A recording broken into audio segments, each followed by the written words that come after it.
Good evening, and welcome back to Bedtime and Historian. Have you ever wondered how a nation so certain of its progress could send 129 men into silence and not hear from them again? In the pages of history we think we know, there are often questions we have never paused to ask. Tonight, we begin with one of them. So, before you get comfortable, take a moment to like the video and subscribe, but only if you genuinely enjoy what I do here. And if you feel like sharing, tell me your location and local time. It is always quietly remarkable to imagine how many different places and hours gather here together. Now, dim the lights, maybe turn on a fan for that soft background hum, and let's ease into tonight's journey together. Long before the ships were locked in ice, long before families in England waited for letters that would never come, the Arctic already held a certain place in the British imagination. It was not simply a region on a map, it was a question, and in the 19th century questions were meant to be answered. Britain in the early Victorian era was a nation of industry and confidence. Railways were stretching across the countryside, factories were reshaping towns. Steam power suggested that distance itself might soon become irrelevant. Newspapers carried stories from India, China, Africa.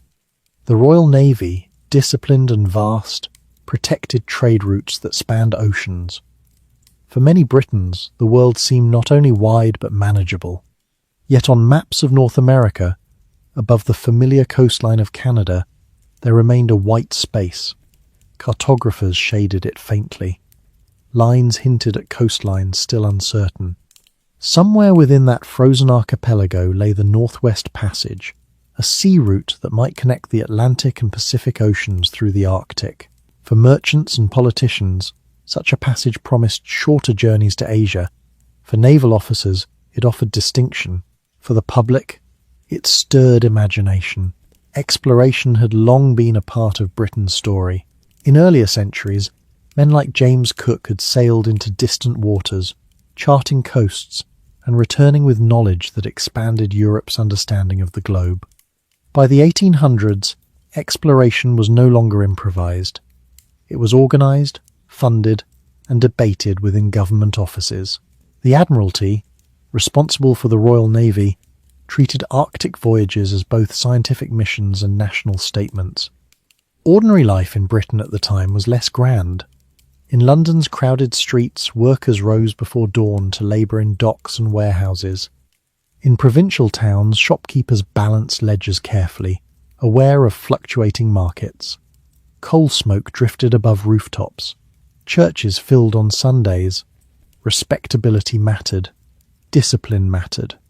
Faith in improvement, moral and material, was widespread. Religion shaped much of public life. The idea of providence, of a divine order guiding events, was not abstract. It was spoken of openly. Many believed that exploration, like industry, unfolded within a moral framework. If Britain prospered, it was seen by some as confirmation of purpose. This belief did not remove fear, but it softened uncertainty. At the same time, there were tensions beneath the surface. Industrial growth created inequality. Political reform was ongoing, not settled. Debates about labour rights, empire, and governance filled pamphlets and parliamentary speeches. Newspapers reported not only triumphs but scandals. The nation was confident, but it was not without strain. Within this environment, the Arctic seemed both distant and immediate. Reports from earlier expeditions described landscapes of ice and rock, long winters of darkness, and brief summers when the sun barely set. Sailors wrote of frostbite, scurvy, and ships gripped by pack ice. They also described moments of stillness, the quiet creak of hulls against frozen pressure, the pale arc of the northern lights.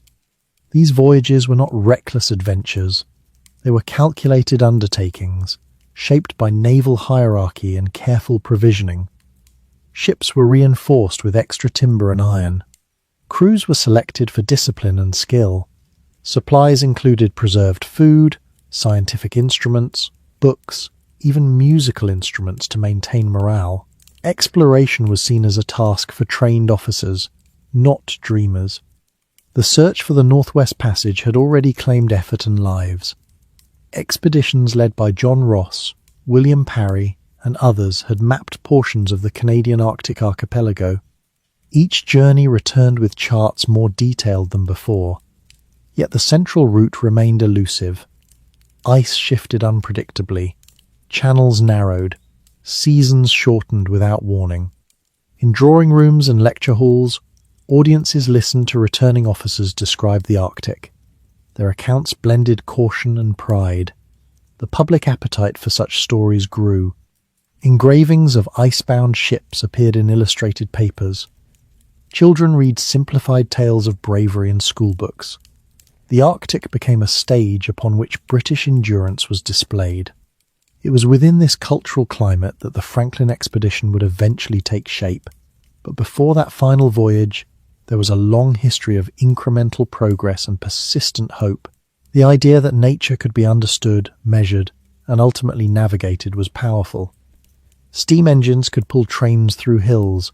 Why should not reinforced ships push through ice? Yet the Arctic did not conform easily to expectation.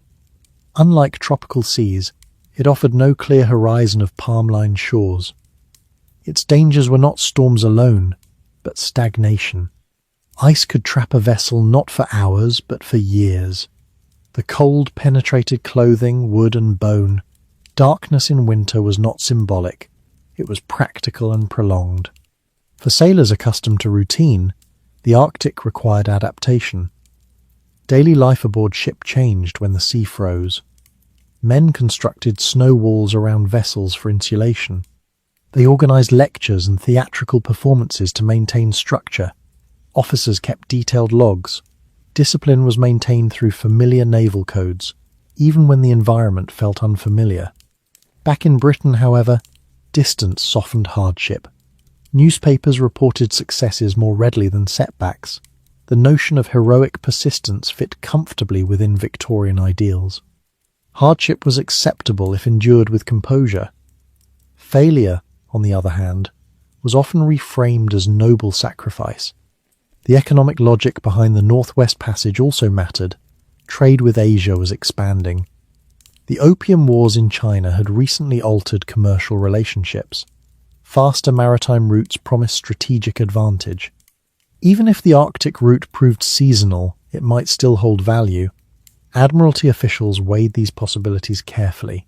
Science, too, played a role. Magnetic observations near the pole intrigued scholars. Meteorological data was sparse. Mapping coastlines contributed to geographic knowledge that extended beyond commerce. The Royal Society and other institutions encouraged such inquiry. Exploration was therefore both practical and intellectual. Yet for all this structure, the Arctic remained indifferent. Inuit communities had lived within these regions for generations, adapting to seasonal rhythms, hunting patterns, and ice movement. Their knowledge was practical, local, and often overlooked by European planners who favoured charts and instruments. Cultural distance shaped interpretation. In Britain, few ordinary citizens understood the Arctic in lived terms. They knew it through illustrations and lectures. They imagined white expanses and steadfast ships. They did not feel the slow pressure of ice closing around timber or the weight of months without fresh vegetation. The Royal Navy itself was a world apart. Officers rose through patronage and merit. Discipline was formal. Uniforms signalled rank clearly. Meals aboard ship were regulated. Rum rations were issued with precision.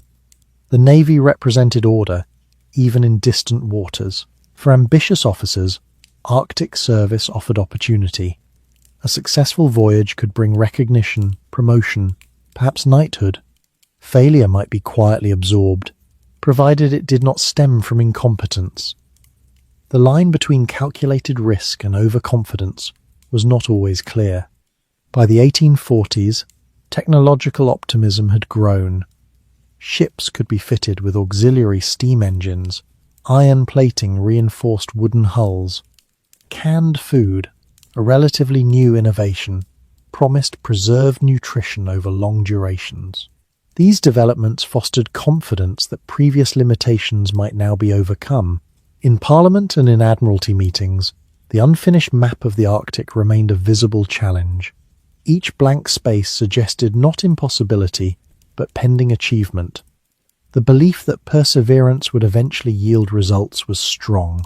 And so, when the opportunity arose to mount a final, well-equipped expedition to complete the Northwest Passage, the decision did not seem reckless.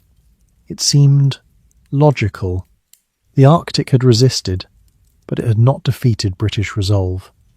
Each prior voyage had extended knowledge slightly further west or north.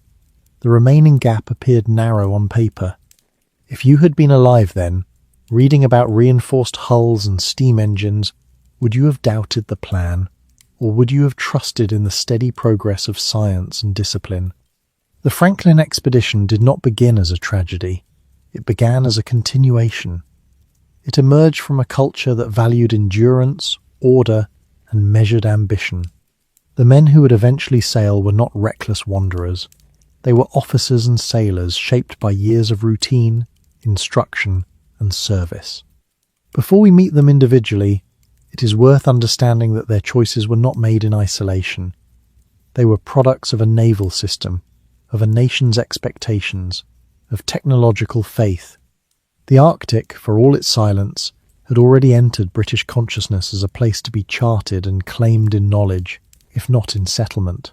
Ships were prepared, supplies were ordered, letters of instruction were drafted in careful handwriting, families made practical arrangements. Newspapers hinted at departure. No one imagined silence stretching for years. The era believed in forward motion. It believed that persistence resolved uncertainty. The Arctic seemed a final test of that belief. Britain's confidence in Arctic exploration did not rest on abstract optimism alone. It rested on men who had already spent their lives at sea, men whose habits were shaped by discipline long before they ever saw ice. Among them was John Franklin, a naval officer whose career had followed the steady path expected of an ambitious servant of the Crown. He had not been born into hardship. His family belonged to the modest professional class in Lincolnshire. His father was a tradesman, attentive to reputation and stability. The Franklin household valued order and education. Books were present. Religion was present. Duty was not a concept discussed at length, but it was understood.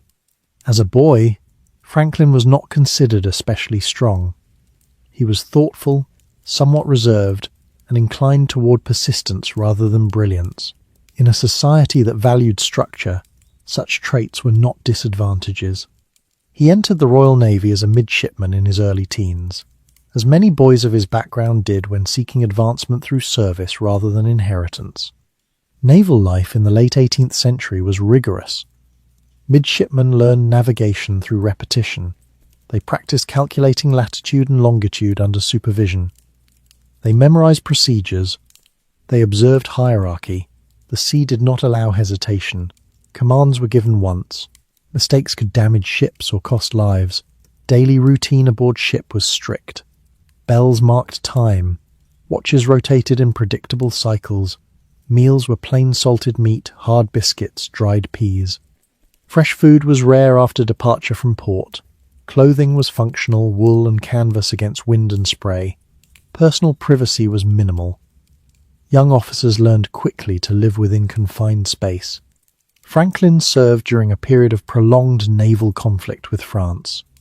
The Napoleonic Wars defined the early decades of his career. Britain's fleet was both shield and spear for the nation's security.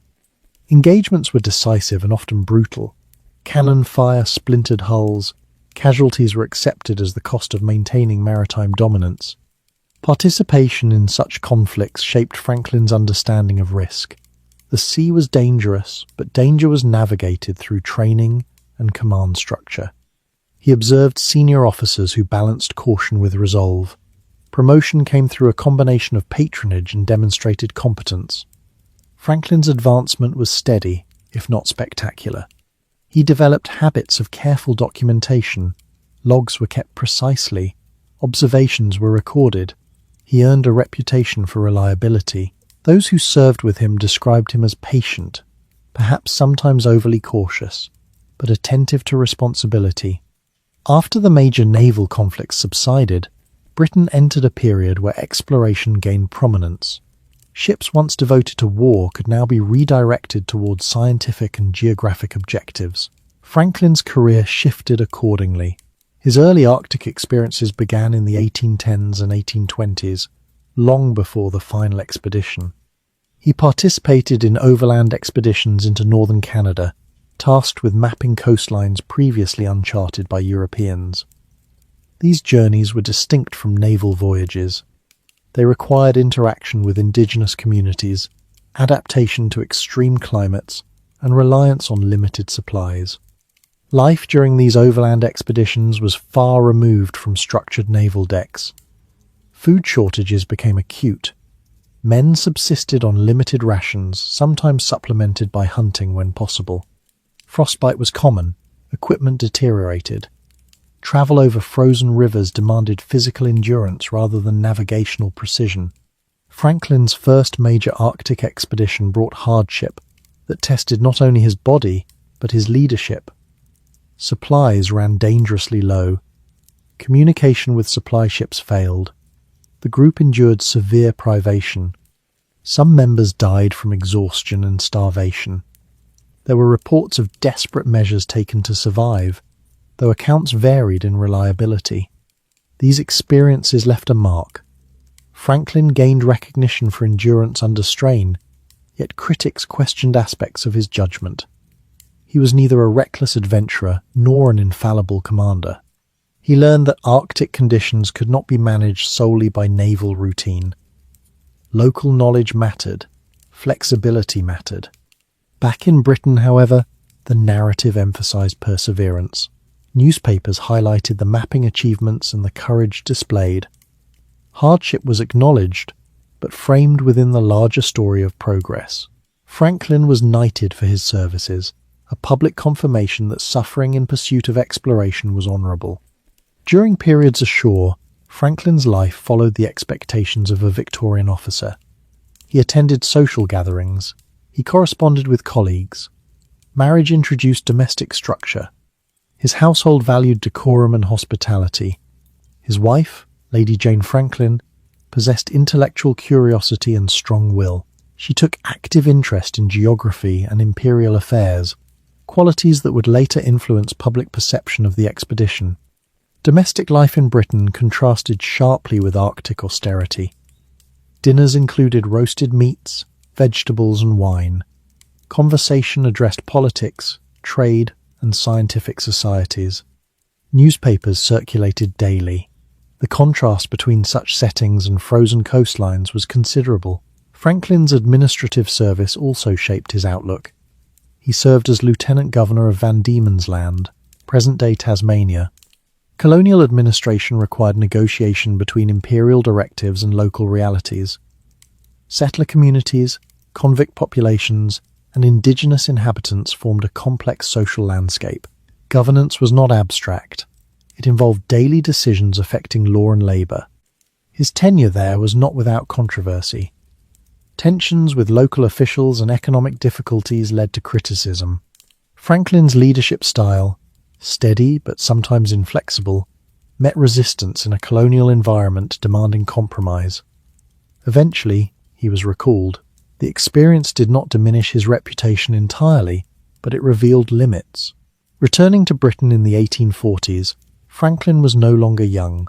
Exploration, however, still attracted him. The Admiralty sought a commander for a renewed attempt to complete the Northwest Passage. Several experienced Arctic officers were considered. Some were younger, perhaps more suited physically to prolonged hardship. Franklin's appointment surprised certain observers. At nearly 60, he was older than many candidates, yet he possessed a distinguished record and public recognition. His name carried weight. The Admiralty valued reliability and honour. Political calculation also played a role. A respected figure could unify support for the venture. The culture of Victorian Britain did not equate age with incapacity, if character remained firm. Franklin's calm demeanour and prior Arctic experience suggested stability. His critics questioned whether adaptability might be compromised by habit. Admiralty officials weighed such concerns quietly. At this stage, Franklin himself faced personal considerations.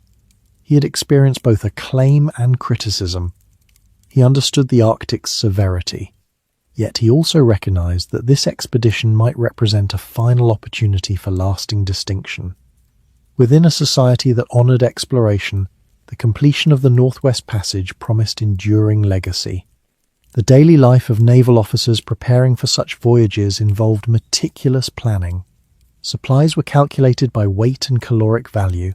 Canned provisions were contracted in large quantities. Uniforms and cold weather gear were inspected. Instruments for magnetic observation and mapping were assembled. Nothing appeared left to chance. Ordinary sailors enlisted for varied reasons. Some sought steady wages, others were drawn by the promise of adventure. Naval pay was modest but regular. Families at home depended on it. The men who would join Franklin were not driven solely by imperial ambition. They had practical concerns: debts, relatives, future prospects. The broader political climate remained supportive of exploration. Parliament approved funding, newspapers anticipated success. Britain's industrial advancements were cited as evidence that this attempt would differ from earlier ones. Reinforced hulls, steam engines, and improved preservation techniques were viewed as safeguards against past misfortune. Franklin prepared with attention to detail. His habits of record-keeping and routine would guide the voyage. He selected officers he trusted. Among them were Francis Rawdon, Moira Crozier, and James Fitzjames, both experienced and competent. Their personalities differed, but their professional standards aligned with naval expectations. As departure approached, London's docks bustled with routine activity. Cargo moved in crates, sailmakers worked steadily, families visited ships before final embarkation. Farewells were practical rather than theatrical. Letters were written in careful script, folded and sealed. No one involved believed they were stepping beyond reason. They believed they were participating in the measured extension of knowledge. Franklin, shaped by decades of service, embodied that belief. He was not a visionary in the romantic sense. He was a product of his institutions, disciplined, methodical, committed to order. His strengths lay in persistence and moral steadiness. Whether those qualities would suffice against Arctic unpredictability remained unseen. As the ships prepared to leave British waters, Franklin's life stood at a convergence of experience and expectation. He carried with him the lessons of prior hardship, the weight of public confidence, and the quiet ambition of completing a passage that had resisted others. If history often turns on character, it also turns on environment. Franklin's character had been forged in war, administration, and earlier exploration. The environment he was about to enter would test not only his habits but the assumptions of an era. The ships would soon depart, carrying with them not only men and provisions, but the accumulated faith of Victorian Britain in discipline, technology, and perseverance. Franklin's earlier Arctic journeys had not been undertaken with the confidence that surrounded the final expedition.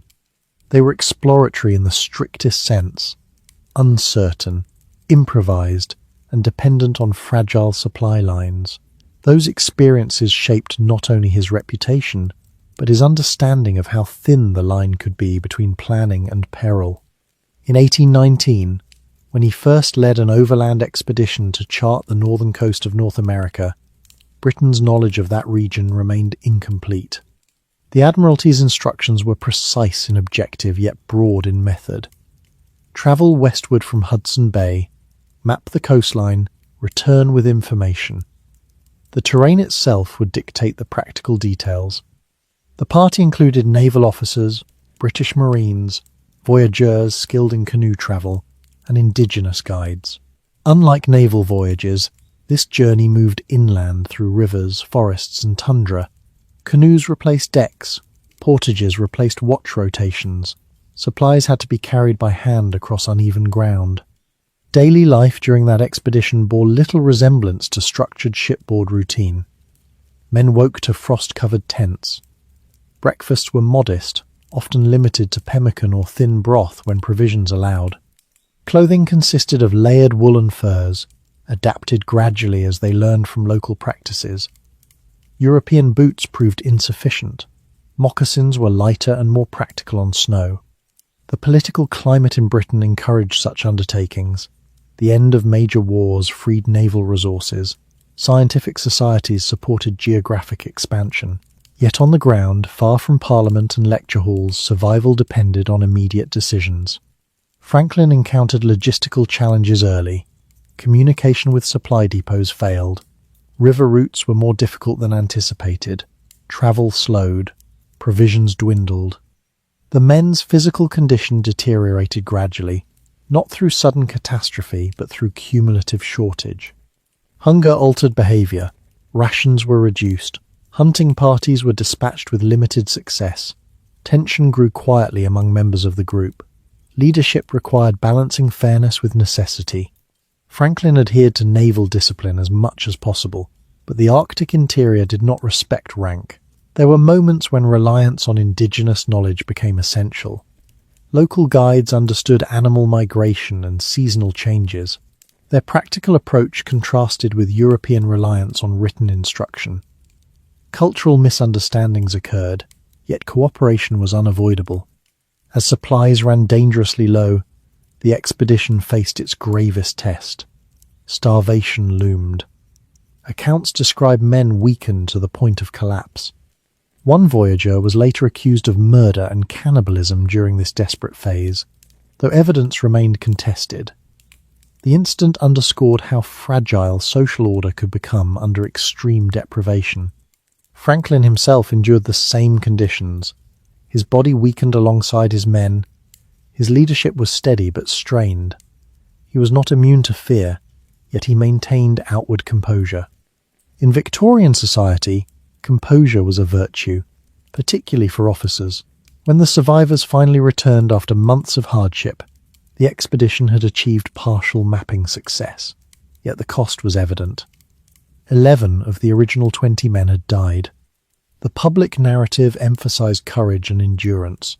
The private reality included trauma and doubt.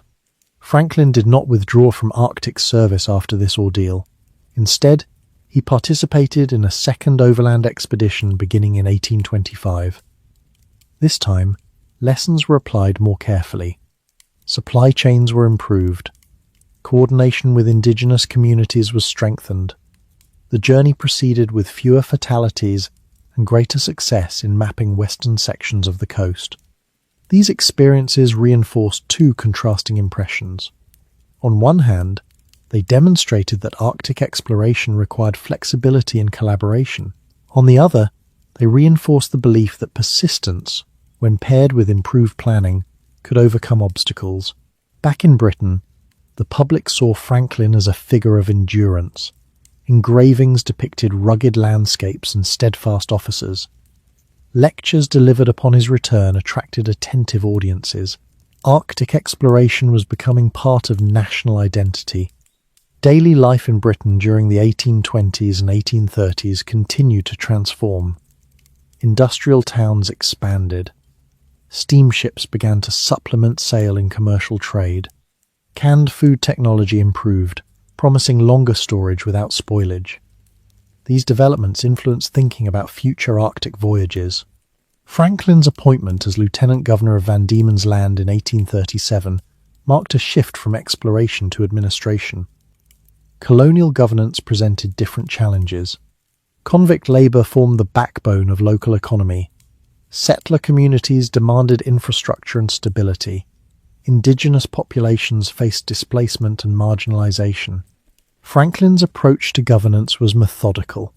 He sought to apply structured principles to complex social conditions. Yet colonial society did not always respond predictably. Economic downturns created unrest. Disputes with subordinates emerged. Critics described him as honourable but lacking political agility. The recall from his colonial post in 1843 left him without active command. He returned to England to a society that still respected his Arctic achievements, but regarded his administrative tenure as mixed. For a naval officer accustomed to purpose, inactivity could feel unsettling. It was during this period that renewed interest in completing the Northwest Passage gained momentum. Earlier expeditions by others had filled gaps along the Canadian Arctic coastline. Only a central portion remained uncharted. Admiralty officials believed that with reinforced ships and steam assistance, a final push might succeed. Franklin's previous Arctic hardships did not disqualify him. Instead, they reinforced his suitability in the eyes of supporters.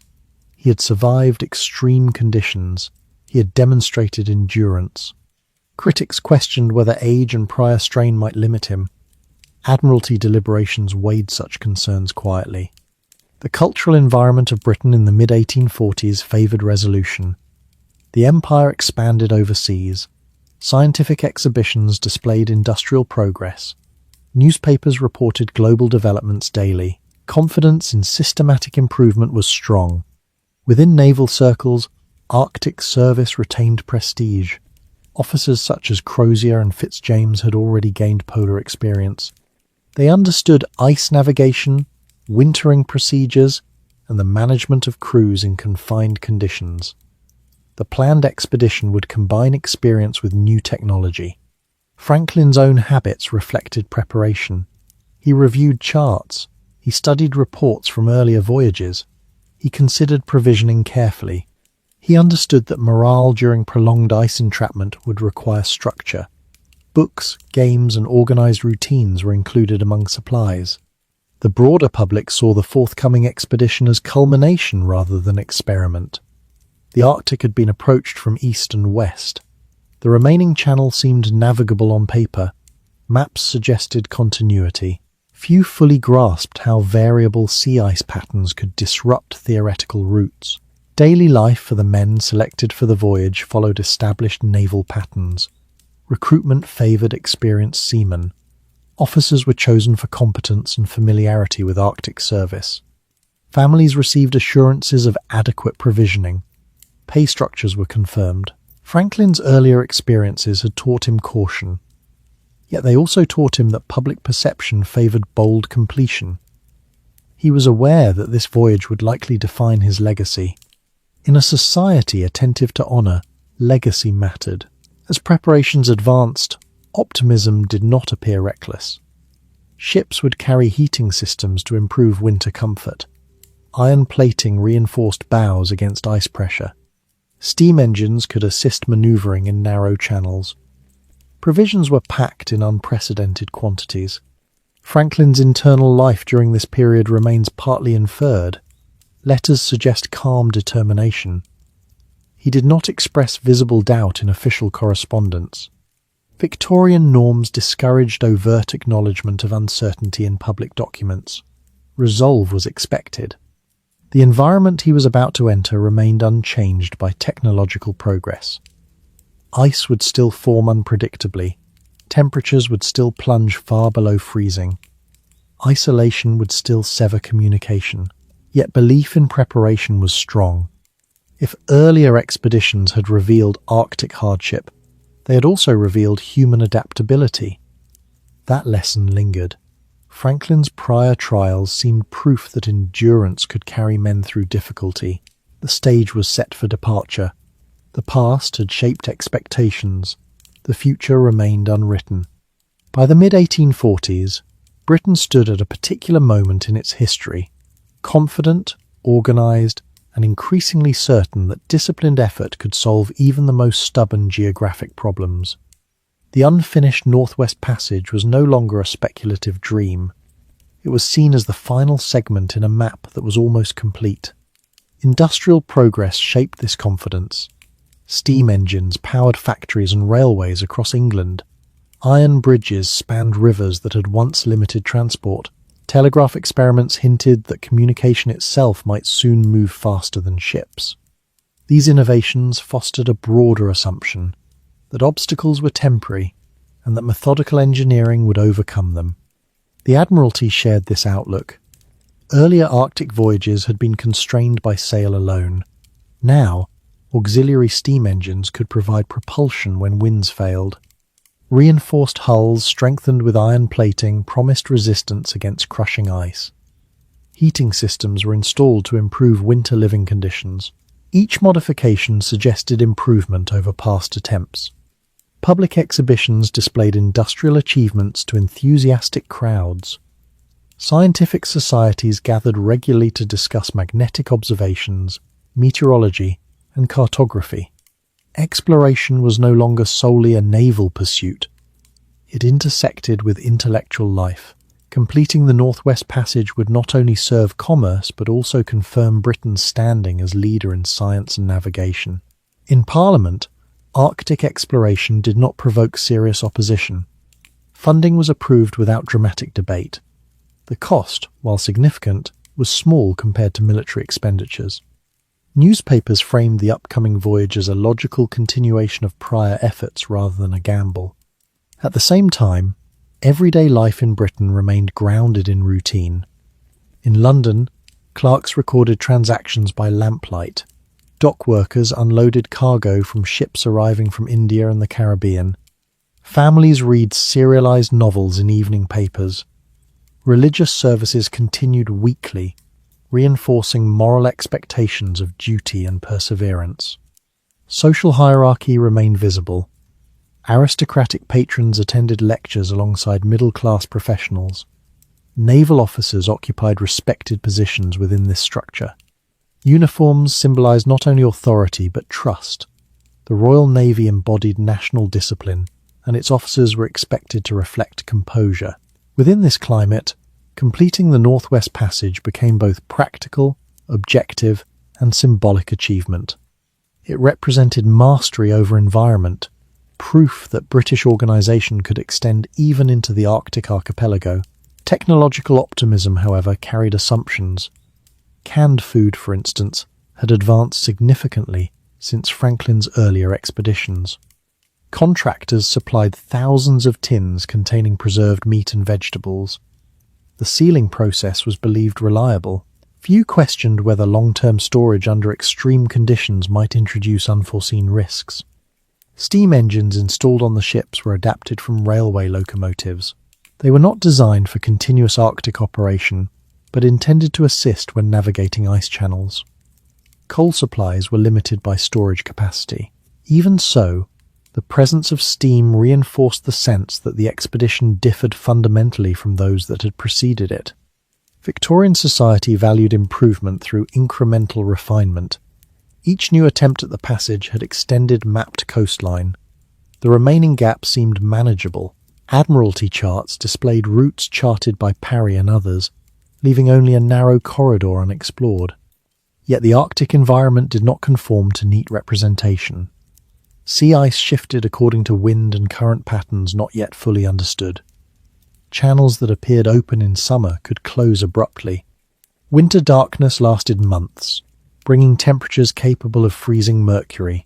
Inuit communities navigated these realities through generational knowledge. Their survival strategies emphasized seasonal migration, flexible shelter, and careful hunting patterns. European planners acknowledged their presence, but did not always integrate their methods into expedition planning. Confidence in naval self-sufficiency remained strong. Within the Admiralty, selection of officers reflected both merit and reputation. Crozier, experienced in polar navigation, was appointed captain of HMS Terror.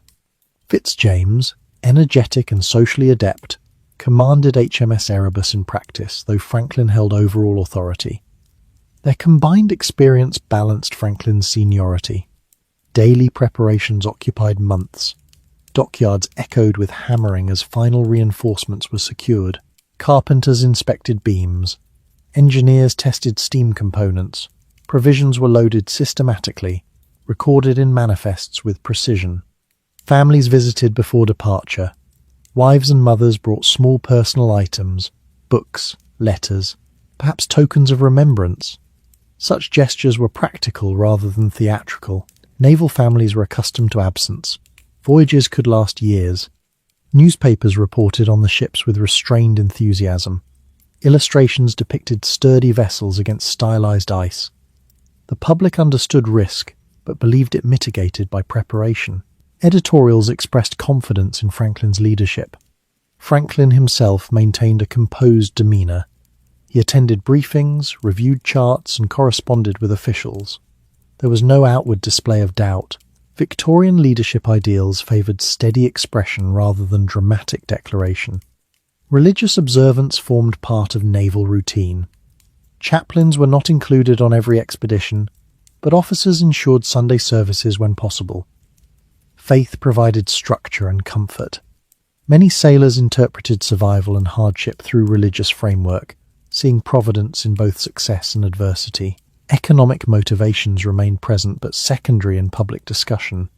Trade with Asia through established southern routes was already profitable. The Northwest Passage promised strategic advantage more than immediate commercial necessity. Prestige and knowledge were equally valued. At home, the idea of exploration intersected with education. School books included simplified accounts of Arctic voyages. Children learned names of explorers as part of geography lessons. The Arctic was distant but familiar through narrative. Yet beneath optimism lay practical awareness. Admiralty instructions emphasized caution. If ice blocked progress, wintering in place was expected. Supplies were calculated for multiple years. The possibility of delay was anticipated, though prolonged silence was not. The Victorian era prized self-control. Emotional restraint was considered strength. This cultural value influenced how risk was perceived. A well-prepared expedition led by experienced officers seemed not daring but measured. As departure approached in 1845, final inspections were conducted. The ships were provisioned for 3 years. Heating systems were tested. Libraries of books were stored to occupy winter evenings. Even a small organ was included for recreation. The broader society saw the voyage as culmination. If earlier attempts had been preliminary, this one was definitive. The Admiralty believed that with sufficient persistence the remaining passage would yield. If one stood on the docks at that moment, watching the reinforced hulls resting in calm water, it would have been difficult to foresee years of silence. Everything appeared orderly. Lists were checked. Officers in uniform moved with purpose. The Arctic itself remained unchanged, distant and indifferent. But in Britain, confidence in discipline and technology had reached a level where hesitation seemed unnecessary. The decision to appoint John Franklin to lead the expedition in 1845 did not arise from impulse. It followed discussion within Admiralty offices where experience, reputation, and political considerations were weighed together. Several names were proposed. Some officers possessed recent Arctic familiarity, others were younger and physically resilient. Yet Franklin's selection reflected more than calculation of stamina. He carried recognition. He had endured hardship. He was known to Parliament and to the public. In an era attentive to honour and visibility, these qualities mattered. The Admiralty sought not only competence but confidence.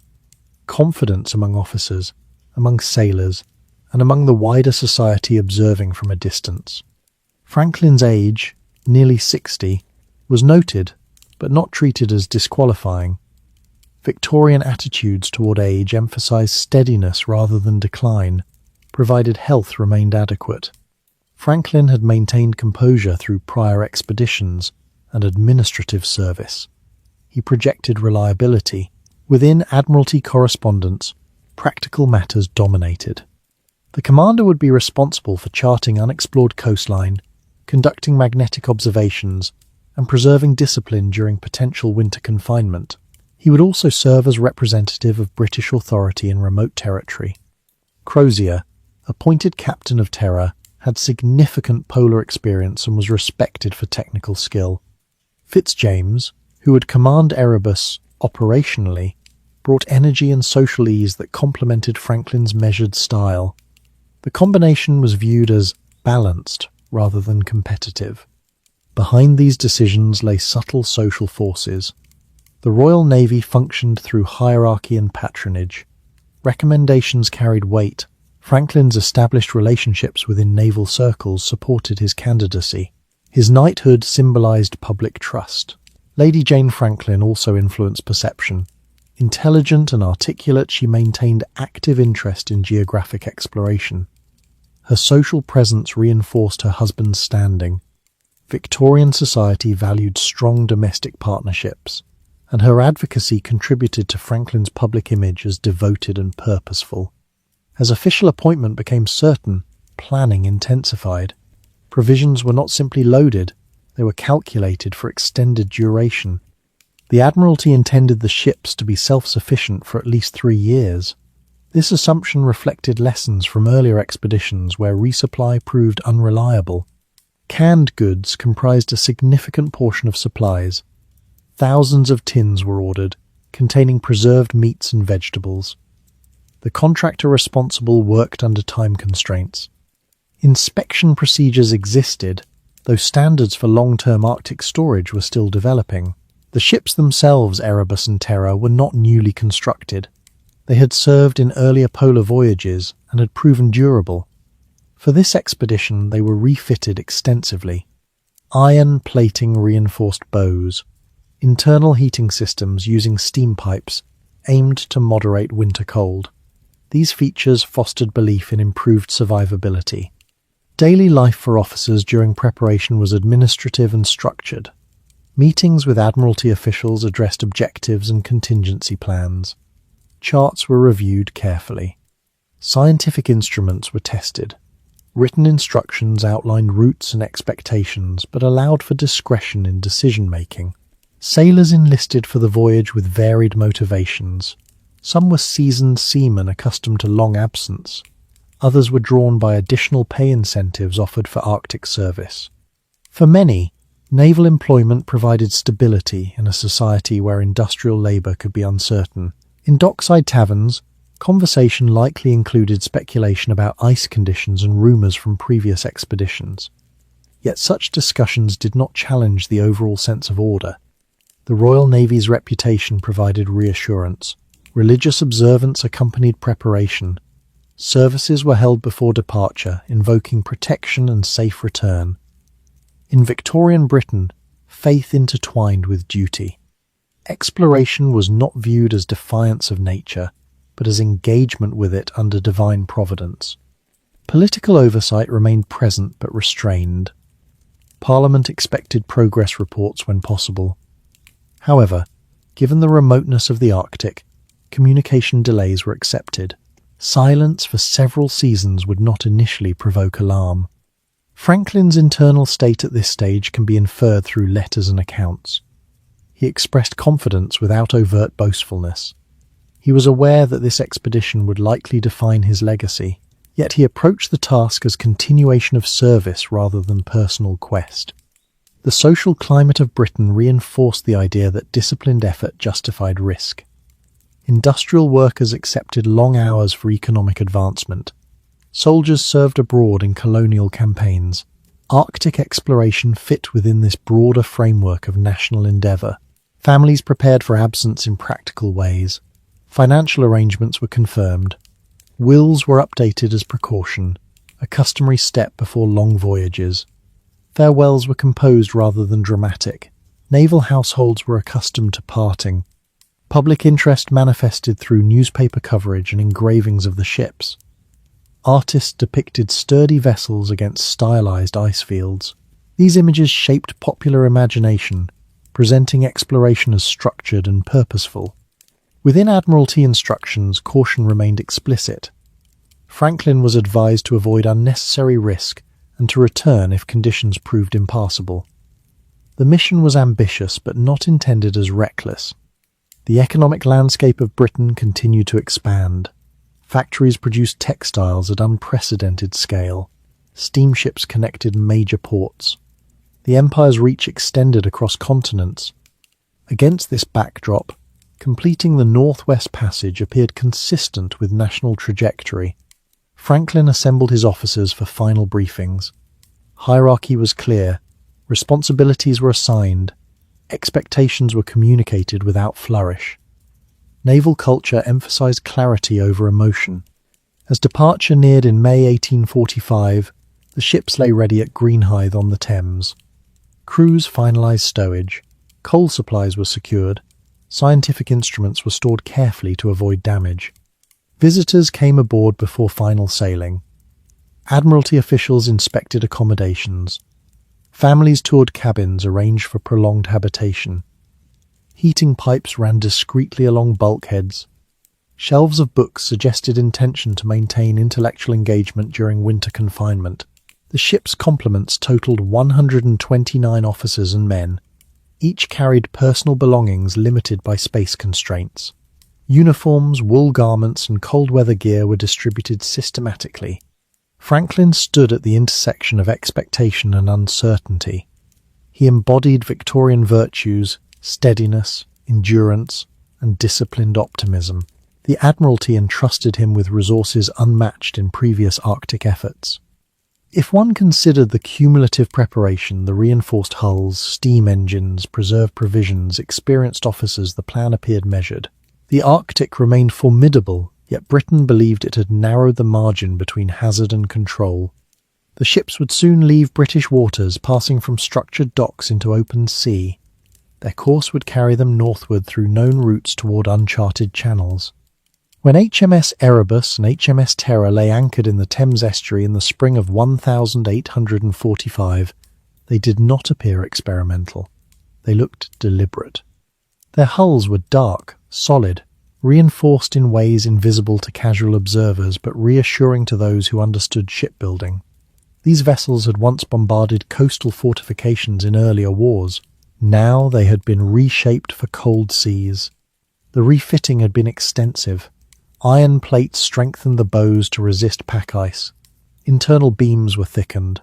The ship's rudders and propellers could be lifted into protective housings when ice threatened to crush them. Auxiliary steam engines, salvaged from railway locomotives, were installed to assist manoeuvring in narrow channels where wind alone might fail. Coal storage was calculated carefully. The engines were not intended for constant propulsion but for strategic use. Admiralty planners assumed that careful rationing would allow months of supplemental power. The presence of steam symbolized progress. It suggested that wind and current would not dictate every movement. Heating systems were another innovation. Steam pipes ran below decks to moderate interior temperatures during winter. Earlier Arctic expeditions had relied on stoves and insulation. Now warmth could be distributed more evenly. This detail, practical and unremarkable on paper, reinforced the belief that hardship would be manageable. Provisions filled nearly every available space. Salted beef and pork remained staples, packed in barrels. Hardtack biscuits were stacked in crates. Dried peas, flour, tea and sugar were loaded in measured quantities. The most modern addition was the large supply of canned food, tinned meat and vegetables sealed in metal containers. The preservation method had gained popularity in naval circles, promising durability over long voyages. Water storage was organized in casks, though snow and ice could supplement supply when melted. Lime juice was included to prevent scurvy, reflecting lessons from earlier naval experience. Medical stores were comprehensive for the time: laudanum for pain, bandages, surgical instruments, and limited antiseptics. Scientific instruments were handled with equal care. Chronometers for navigation, sextants for celestial observation, barometers, and magnetic measuring devices were secured in padded cases. The expedition's purpose extended beyond mere transit. It would collect data on magnetism and geography, contributing to scientific understanding. Cabins were arranged with order. Officers' quarters contained desks and shelves. Personal libraries were modest but deliberate. Books on navigation, natural philosophy, and literature were selected to occupy winter months. An organ and other musical instruments were brought aboard to sustain morale. The crews were chosen with attention to experience. Many had served on prior Arctic voyages. Others were seasoned seamen accustomed to long deployments. The total complement numbered 129 officers, petty officers, and sailors. Each had defined duties: navigation, engineering, carpentry, medical care, cooking, and general maintenance. Daily life aboard before departure reflected naval discipline. Bells marked watches, inspections ensured equipment readiness. Uniforms were worn with formality while in port. Conversations among sailors ranged from speculation about ice conditions to ordinary concerns about family and wages. Families visited during final days at anchor. Wives and children boarded briefly, observing cramped cabins and narrow passageways that would define their loved one's world for years. These visits were composed. Naval culture discouraged overt display of anxiety. Absence was a familiar reality. Lady Jane Franklin's presence during preparations attracted attention.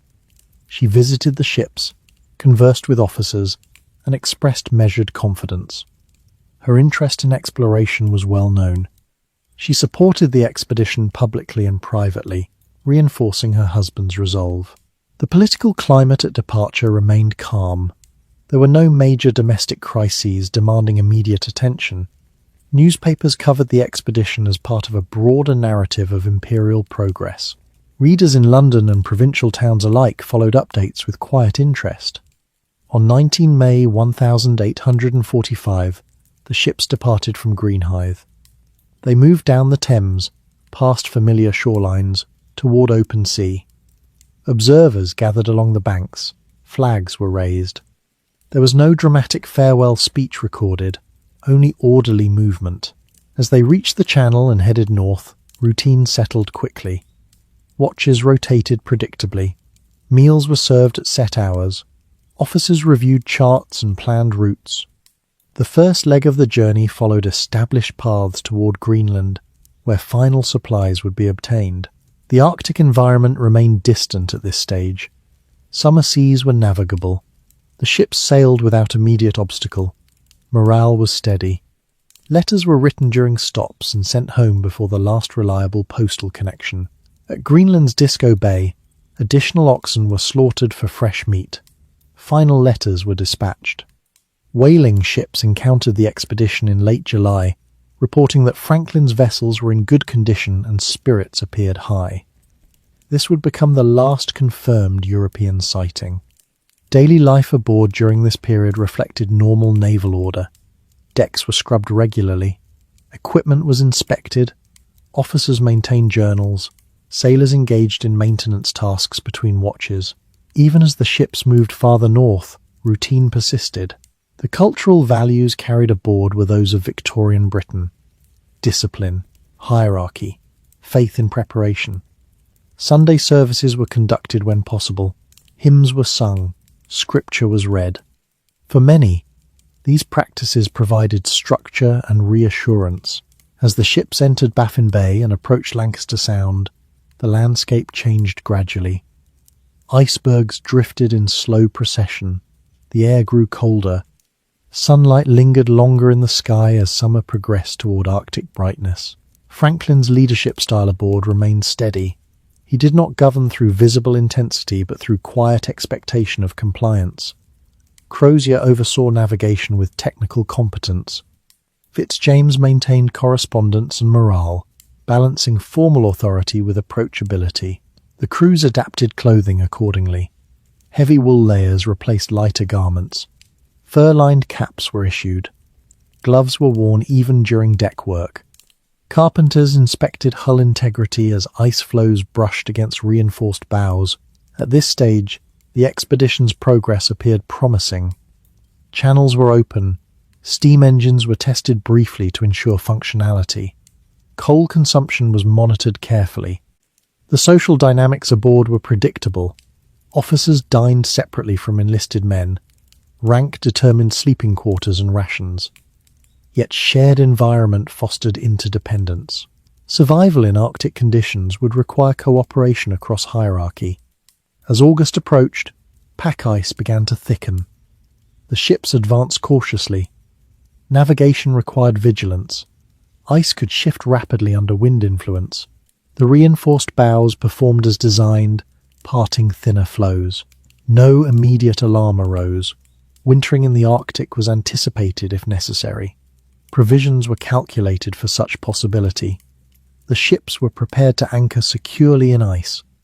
The last known letters sent from Greenland expressed optimism. Franklin wrote of favourable conditions and strong crew morale. Nothing in those words suggested impending silence. If one considers this stage alone, the expedition resembled previous Arctic voyages, structured, prepared, measured. The men aboard believed they were participants in a calculated endeavour, supported by the most advanced resources available to them.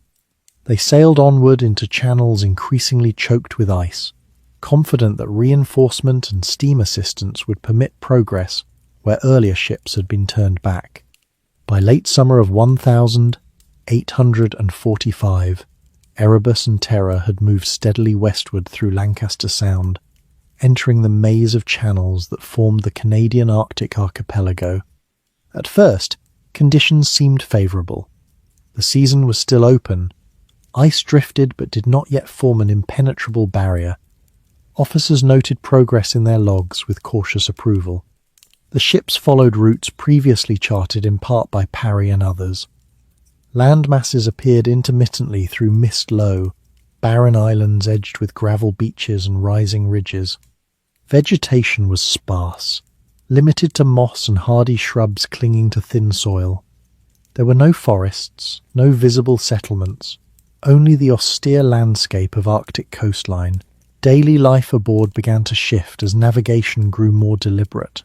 Ice required constant observation. Lookouts scanned for pressure ridges, and leads narrow openings of water between flows. The steam engines were employed selectively, assisting movement when wind proved insufficient. Coal use was monitored carefully. The engine's presence provided reassurance but not limitless mobility. Temperatures dropped gradually as summer waned. Frost formed overnight on rigging. Sailors wore layered clothing during deck watches. Breath condensed in the air. Yet morale remained stable. Wintering in the Arctic was part of the plan if passage could not be completed in a single season. By September, ice conditions worsened. The ships navigated southward into Peel Sound. Ice began to close around them more persistently. Progress slowed to cautious increments. Officers debated routes, weighing risks of pressing forward against safety, of finding secure anchorage for winter. Eventually, as daylight shortened and temperatures fell, the ships became beset in ice near King William Island. At first, entrapment did not signal catastrophe. Arctic expeditions commonly overwintered. The expectation was that summer thaw would free the vessels. Preparations for winter began systematically. Snow walls were constructed around hulls to insulate against wind. Sails were furled securely. Decks were cleared of unnecessary equipment. Heating systems were activated to maintain livable interior temperatures. Inside, daily routine adjusted to confinement. Watches continued, though movement was restricted by surrounding ice. Meals were served on schedule. Officers organised lectures and readings to occupy evenings. The presence of books and musical instruments proved useful. Structure was maintained deliberately to prevent decline in morale. Outside, the Arctic entered its darker phase. By November, sunlight diminished sharply. For weeks at a time, twilight replaced day. Eventually, near total darkness settled, broken only by starlight and occasional aurora borealis shimmering overhead. The psychological weight of darkness was significant. Even disciplined sailors felt the monotony of confined space and limited visual change. Franklin and his officers emphasized routine as remedy. Men were assigned tasks, even when immediate necessity was minimal. Idleness was discouraged. Food supplies remained abundant. Canned provisions were opened regularly. Salted meat and preserved vegetables formed staple meals. Lime juice was distributed to prevent scurvy. On paper, nutritional needs were met. The ships themselves, reinforced and heated, performed as intended. Interiors remained warmer than on previous Arctic expeditions. The steam heating system reduced frost accumulation below decks. Carpenters inspected hull integrity periodically, ensuring no damage from shifting ice pressure. Interaction with Inuit communities during this first winter appears limited. The ship's position was remote. No sustained contact was recorded in early months. Cultural distance remained present, and reliance on European provisioning was complete. Franklin's leadership style during confinement emphasized calm continuity. He did not alter routine dramatically. His authority rested on steadiness. Crozier oversaw navigational observations, recording magnetic data even during winter. Scientific objectives continued where possible. The men adapted clothing further, adding fur garments for outside duties. Exercise was encouraged. Short excursions onto ice were organized to maintain physical strength. Officers were aware that inactivity could weaken bodies during prolonged winter. Yet beneath structure, subtle concerns emerged. Some men experienced early signs of illness. Arctic environments strain health in gradual ways. Minor ailments could escalate in isolation. The expedition's surgeon monitored conditions closely. By spring of 1846, anticipation of thaw grew. As daylight returned incrementally, optimism rose. The expectation remained that summer would free the ships and allow continued westward progress. When ice began to loosen slightly, attempts were made to maneuver.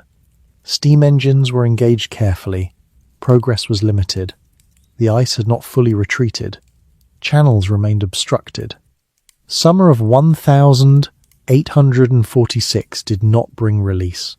Instead, the ships remained trapped, now more firmly embedded in ice south of their previous position. The realization that a second winter might be necessary began to settle gradually. This shift altered morale. Overwintering once had been planned. A second winter was less desirable but not unprecedented. Provisions remained sufficient on record, yet extended confinement increased strain. Environmental conditions fluctuated unpredictably. Some days brought relative calm. Others saw pressure ridges form as shifting ice compressed against hulls. The reinforced bows held, but vigilance increased. Health concerns grew subtly more visible. Symptoms that might once have been dismissed as fatigue persisted. The canned food, though abundant, did not provide fresh nutrients. The possibility of spoilage or contamination had not been fully considered. Officers maintained discipline. Naval codes allowed little space for overt complaint, yet extended isolation challenges even structured communities. Letters home could not be sent. No outside confirmation of well-being was possible. As 1846 drew toward its close, the ships remained immobilized. Franklin, now entering his second winter in ice during this expedition, faced circumstances different from his earlier experiences. Then, mobility had been regained after hardship. Now, ice appeared increasingly unyielding. The Arctic landscape offered no dramatic change. Snow covered ice. Darkness returned once more. Inside the ships, routines continued: meals, readings, observations. The difference lay in duration. Time stretched. Expectations adjusted. The hope that summer would guarantee release had weakened. The expedition had not encountered a single catastrophic event. There had been no storm destroying masts, no sudden hull breach. Instead, there was stillness, persistence of ice, and lengthening isolation. If one considers how discipline can sustain morale, one must also consider how duration tests it. The Franklin expedition was now entering a phase where preparation met limitation. When the second Arctic winter settled around Erebus and Terror, the difference from the first was not in temperature, nor in darkness, but in understanding. During the first winter, the men had believed they were pausing. During the second, they began to suspect they were fixed in place. By late 1846, the ships lay fast in ice off the northwest coast of King William Island. The sea around them had hardened into an uneven plain. Pressure ridges rose where floes collided. Snow covered the surface, smoothing sharp edges into deceptive calm. Inside the ships, routines continued with deliberate steadiness. Bells marked time as they always had. Officers maintained watches. Meals were served in sequence. The heating system functioned, circulating warmth below decks. In comparison with earlier Arctic expeditions, living conditions were relatively controlled. Yet health began to decline in subtle but unmistakable ways. Some sailors experienced persistent fatigue. Others developed gastrointestinal discomfort. The expedition's surgeon, Dr. Stephen Stanley, monitored symptoms, though the underlying causes were not fully understood.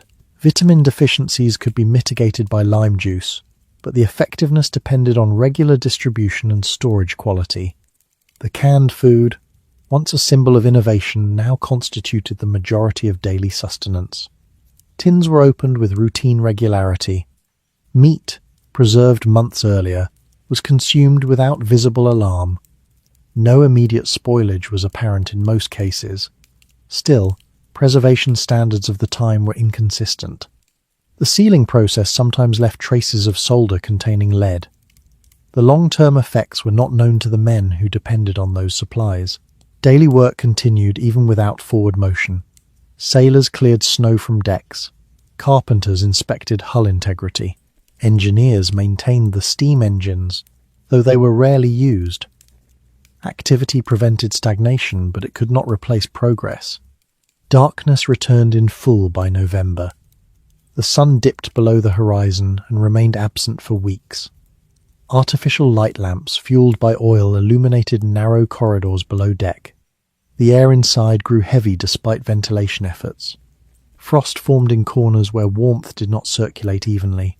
Psychological strain accompanied physical hardship. Isolation from the world meant absence of news. In Victorian Britain, daily newspapers and correspondence structured awareness of events. Here, silence prevailed. The last confirmed contact had been with whalers in 1845. Now, more than a year had passed. Franklin's leadership during this period was marked by outward composure. He was not known for dramatic gestures. He relied on continuity, maintaining established routine, enforcing naval discipline, encouraging intellectual engagement. Officers organized lectures to occupy evenings. The small organ was played occasionally. These efforts were not trivial. They were intentional strategies to preserve morale. Crozier and Fitzjames continued scientific observations as conditions allowed. Magnetic measurements were recorded meticulously. Charts were updated based on exploratory walks across nearby terrain during brief daylight periods. These tasks reinforced purpose.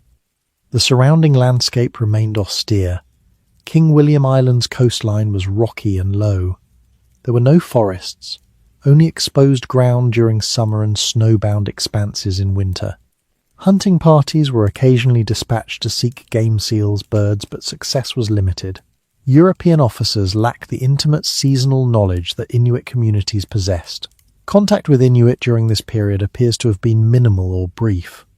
Evidence from later testimony suggests that encounters occurred sporadically, but there was no sustained exchange that altered the expedition's trajectory. Cultural distance and language barriers limited cooperation. As winter deepened into 1847, illness intensified. Scurvy may have begun to manifest despite preventive measures. Lead exposure from tinned food, and possibly from shipboard water systems, has been suggested by modern analysis. At the time, symptoms presented gradually: weakness, cognitive dulling, digestive distress. Franklin himself did not escape decline. He was nearly 61. Arctic conditions taxed even younger men. Records left by survivors suggest that he died in June 1847, though exact cause remains uncertain. His death was noted later in a message left in a cairn, indicating the date but not the circumstances. The passing of the expedition's commander altered the balance aboard. Authority transferred to Crozier. Leadership continuity was maintained formally, but morale inevitably shifted. Franklin had represented continuity with British expectations. His absence was both personal and symbolic. By summer 1847, Thor once again failed to release the ships. Ice conditions remained stubborn. Attempts to free the vessels proved unsuccessful. The realization that they might not sail again grew more pronounced. Food supplies, though still present, were finite. 3 years of provisions had been calculated carefully. Yet, Extended confinement and potential spoilage introduced uncertainty. The health of the crew was not improving. More men fell ill. Some died during this period, though exact numbers remain debated. Crozier faced difficult decisions. Naval protocol favoured maintaining ships as long as possible. They provided shelter, storage, and relative safety. Yet immobility limited options. The Arctic was not merely cold, it was dynamic. Ice could crush hulls under sustained pressure. During the winter of 1847-1848, the expedition reached a critical psychological stage.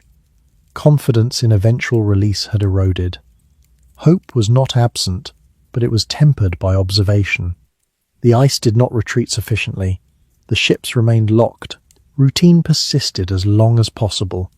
Discipline was maintained, yet signs of decline multiplied. The surgeon's role became increasingly demanding. Supplies of fresh meat from hunting were insufficient to reverse nutritional deficiencies. The officers would have weighed options quietly. Abandoning ships was not undertaken lightly. Naval culture emphasized preservation of vessels, yet survival required adaptability. The Arctic landscape offered no clear guidance. There were no established settlements nearby. The nearest known trading posts were far to the south on the mainland. Reaching them would require overland travel across frozen terrain with limited resources. By April 1848, conditions had deteriorated to the point where a decisive choice was made. A written note later discovered indicated that the ships were abandoned on 22 April 1848. Crozier assumed command after Franklin's death and led 105 surviving officers and men toward the mainland. The first winter had tested patience. The second winter had tested endurance. Now, movement would test survival. The decision to leave Erebus and Terra marked a shift from structured confinement to uncertain migration. It acknowledged that preparation had limits. The reinforced hulls and steam engines had not delivered passage. The Arctic had imposed duration beyond expectation. As the men prepared to depart, they faced terrain largely unfamiliar. Sledges were loaded with provisions, boats mounted atop them for potential water crossings. Personal belongings were reduced to essentials. The ships, once symbols of confidence, were left embedded in ice. No dramatic storm forced abandonment. No sudden catastrophe compelled retreat. Instead, it was accumulation of illness, of immobility, of time. The Franklin expedition, conceived in optimism and prepared with care, had reached a turning point defined not by spectacle but by quiet necessity. When the men stepped down from Erebus and Terra in April 1848, they were not leaving in panic. The decision had been recorded formally, written and sealed within a cairn message. It stated the date, the death of Sir John Franklin the previous June, and the intention of 105 survivors to march south toward the Back River on the Canadian mainland. The tone was restrained. It conveyed order rather than desperation. Yet the reality outside the ships was austere. The ice still extended across the sea, though daylight had returned and temperatures were beginning to moderate slightly. Snow lay unevenly across ridges formed by years of pressure. The men prepared sledges loaded with supplies. Small boats were mounted atop these sledges in case open water interrupted their path. Each man carried clothing suitable for cold travel: wool layers, heavy coats, fur caps, mittens. Yet they were naval sailors, not nomadic hunters. Their experience lay on decks and within hulls, not in long-distance overland migration across frozen terrain. The decision to march south reflected calculation. The Back River, flowing toward the Arctic coast, offered potential route to known trading posts and settlements farther inland. If reached, it might provide access to resources and assistance. The distance, however, was considerable, hundreds of miles across unfamiliar land. Daily life changed immediately. Routine bells and structured watches disappeared. Instead, movement depended on weather and physical strength. The sledges were heavy. Despite efforts to reduce load, Officers chose to carry certain items reflecting both necessity and habit. Later discoveries would reveal that some non-essential objects, books, even silverware, had been transported for a time. These choices suggested that discipline and cultural habits persisted even under strain. Travel over ice required coordination. Teams pulled sledges across uneven surfaces. Progress was slow. Wind could chill, exposed skin rapidly. Breaks were frequent but brief, as lingering in cold increased fatigue. Health continued to decline among many of the men. Symptoms of scurvy likely impaired mobility. Lead exposure, if present, may have affected judgment and stamina. Malnutrition weakened muscles. Each mile gained demanded disproportionate effort. As they moved along the western coast of King William Island, the men likely encountered Inuit hunters sporadically. Later Inuit testimony described groups of European sailors dragging boats across ice, appearing thin and exhausted. Cultural barriers limited communication. The British expedition had not integrated indigenous survival techniques into its planning, and now they faced conditions that Inuit communities navigated with knowledge developed over generations. The officers attempted to maintain hierarchy. Crozier remained in command. Orders were given and followed as strength allowed, yet physical decline blurred distinctions. When illness reduces endurance, rank does not restore it. Spring conditions fluctuated. Some days brought relative calm, others introduced biting wind. Snow cover could obscure crevasses. Sea ice near shore was uneven and unpredictable. The sledges, burdened with supplies, strained men already weakened by months of confinement. As they reached the southern tip of King William Island, the terrain shifted toward tundra and rocky ground. Ice gave way, intermittently, to exposed earth. Movement required adjustment. The boats mounted on sledges would eventually prove cumbersome, but abandoning them meant relinquishing potential lifelines if waterways became navigable. Food supplies dwindled steadily. Rations were likely reduced to extend duration. Hunting opportunities were limited by lack of familiarity with terrain, and perhaps by weakened condition. Ammunition was finite. Records from later search expeditions would uncover scattered artifacts along this route. Clothing fragments, bones, equipment. These traces suggested gradual attrition rather than sudden collapse. Some men likely died along the path and were buried or left behind when burial proved impossible. Crozier faced increasingly constrained choices. Continuing south meant enduring exhaustion. Returning to the ships meant returning to confinement without improvement. Pressing forward offered uncertain hope. Victorian naval culture emphasized endurance under hardship, yet overland survival demanded skills beyond discipline. Inuit practices building snow shelters quickly, travelling light, adjusting diet, were not fully adopted. The British method favoured carrying structured supplies and maintaining formal organisation. As weeks passed, cohesion diminished. The group may have divided into smaller parties based on strength. Inuit accounts suggest that some sailors attempted to travel inland, while others remained near the coast. By summer 1848, open water would have begun to appear along shorelines. The boats, once dragged over ice, may have been launched in brief attempts to navigate rivers or coastal channels. However, weakened condition and unfamiliar currents limited effectiveness. The landscape offered little relief. There were no established settlements, no cultivated fields, no reliable landmarks recognizable from European charts. The Arctic interior was vast and indifferent. For the men, daily life became a sequence of exertion, rest, and diminishing resources.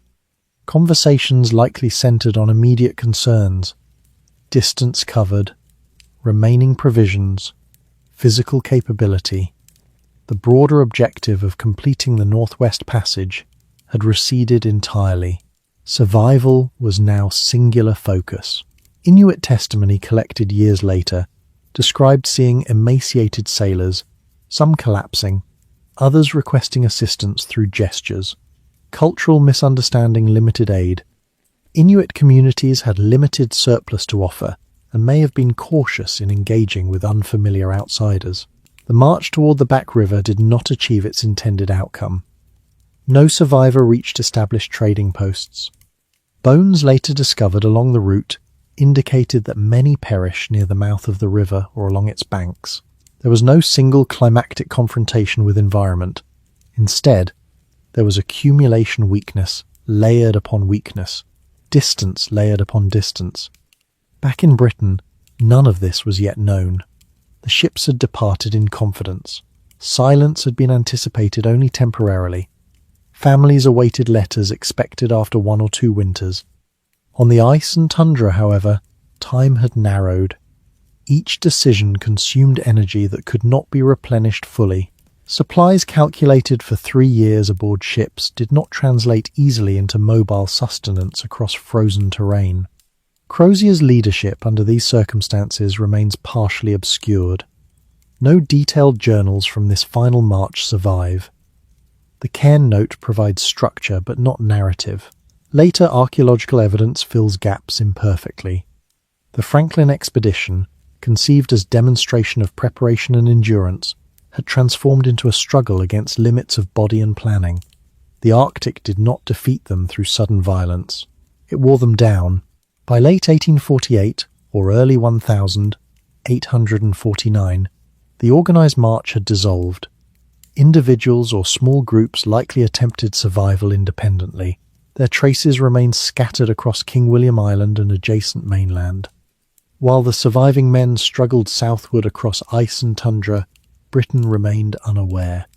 In London, Liverpool, and smaller port towns, daily life proceeded with the assumption that Franklin's expedition was delayed, but not lost.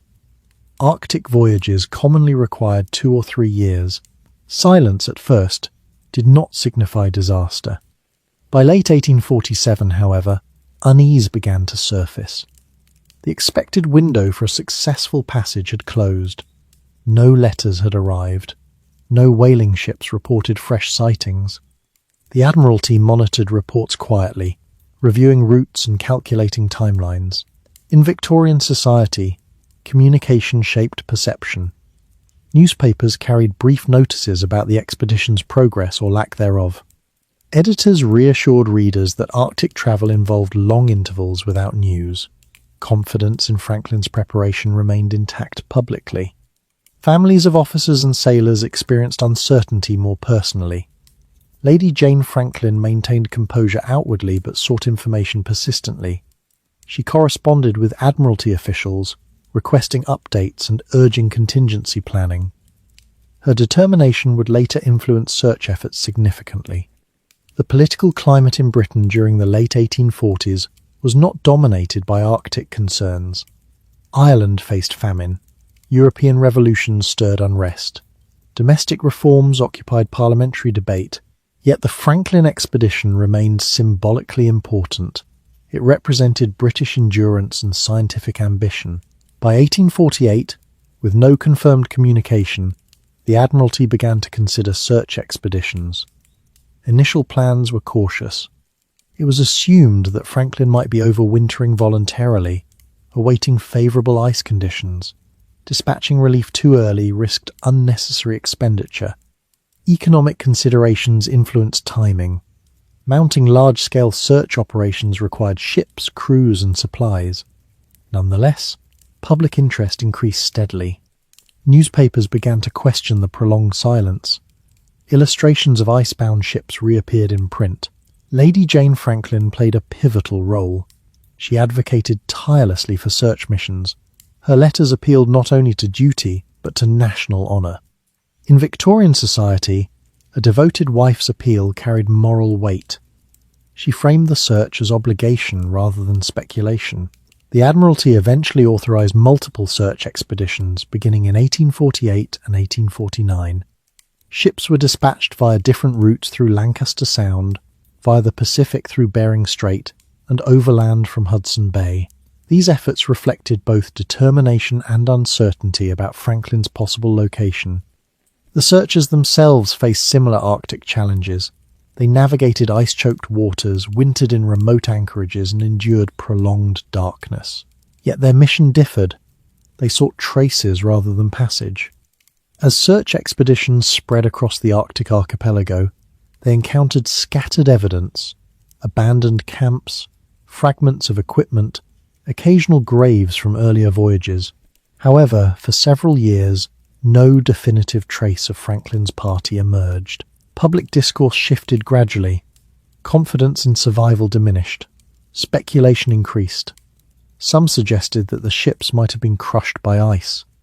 Others proposed that Franklin had discovered the passage but remained trapped. Scientific societies discussed potential routes and ice patterns. Magnetic observations from other expeditions provided incremental data, but no direct answers.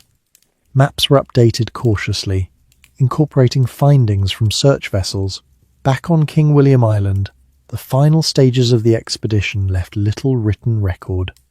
The Cairn message, discovered later in 1859 by the McClintock expedition, would confirm key details: Franklin's death in June 1847 and abandonment of the ships in April 1848.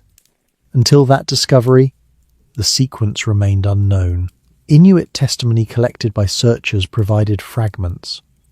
Accounts described groups of starving white men dragging boats, camps with abandoned utensils, and evidence of bodies along the coast.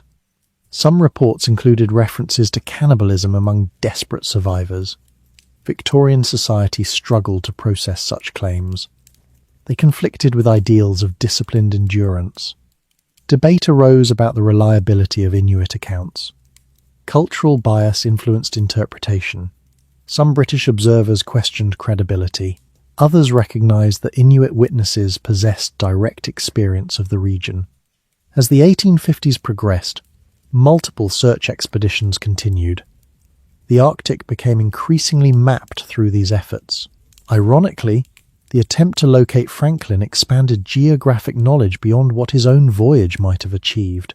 In 1854, Dr. John Ray, travelling overland, gathered testimony from Inuit hunters who reported finding bodies and artefacts from the lost expedition. Ray relayed reports suggesting cannibalism. His findings reached Britain and sparked controversy. Lady Jane Franklin and supporters resisted acceptance of such details, viewing them as incompatible with naval honour. The tension revealed broader Victorian values. Reputation mattered deeply. The idea that disciplined British sailors might resort to desperate measures challenged cultural assumptions about moral fortitude. Scientific evidence and national identity intersected uneasily. In 1859, Captain Francis McClintock's privately funded expedition, supported by Lady Jane Franklin, discovered the crucial Cairn note on King William Island. It provided the first official confirmation of abandonment and Franklin's death. McClintock also found skeletal remains and relics along the southern coast, corroborating Inuit accounts of a failed march. These discoveries clarified the outline, but not every detail. Questions remained about cause of death, sequence of events, and internal dynamics during the final months. By then, more than a decade had passed since the ship's departure. Britain had changed in subtle ways. Industrial growth continued. Political debates evolved, yet the Franklin expedition remained part of national conversation. Memorials were erected. Franklin was commemorated as a hero who died in service of discovery. The narrative emphasized perseverance rather than failure. The Northwest Passage itself would eventually be navigated decades later, though not under Franklin's command. The search expeditions left their own legacy. They charted extensive Arctic coastline. They refined understanding of ice behavior and survival strategies. Lessons learned influenced later polar exploration. For families of the lost men, closure came gradually and incompletely. Some accepted official accounts. Others continued to hope for alternative explanations.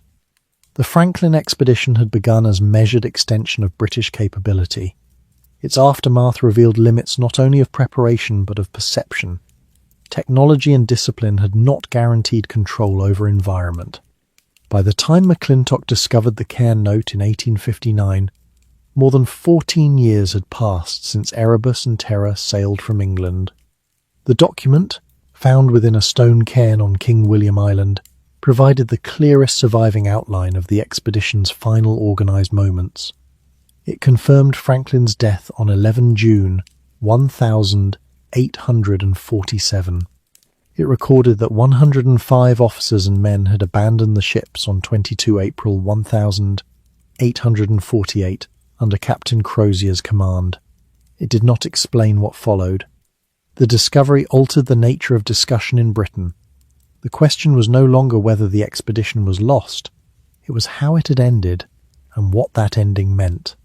Public memorials had already begun to appear before definitive confirmation. Statues were commissioned. Inscriptions praised courage and devotion. The narrative emphasized perseverance and noble sacrifice.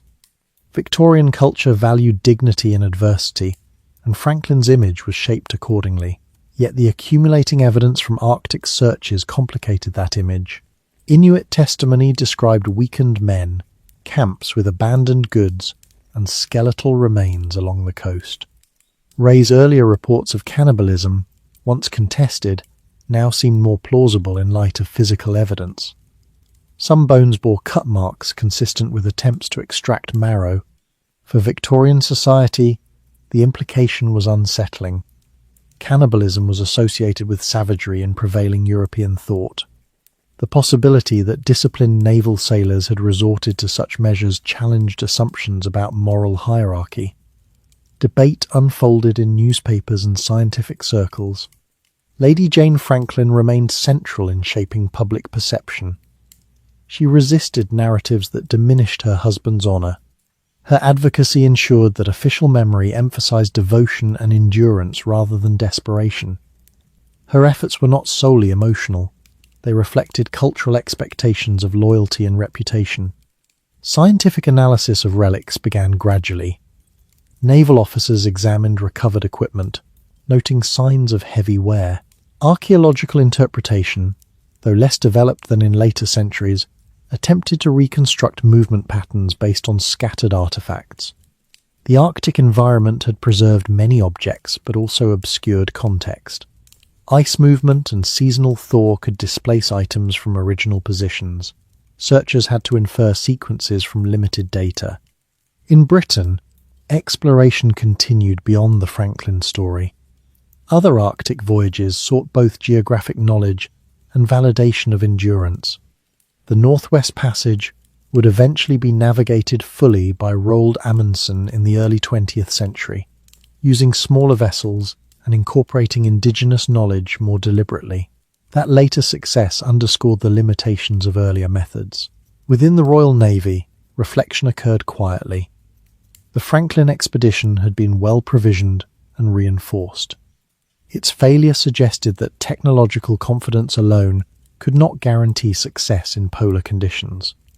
Lessons about flexibility, nutrition, and reliance on local expertise gained attention over time. Medical inquiry into potential causes of decline evolved slowly. In the late 19th and 20th centuries, analysis of exhumed remains indicated high levels of lead in some sailors' bones.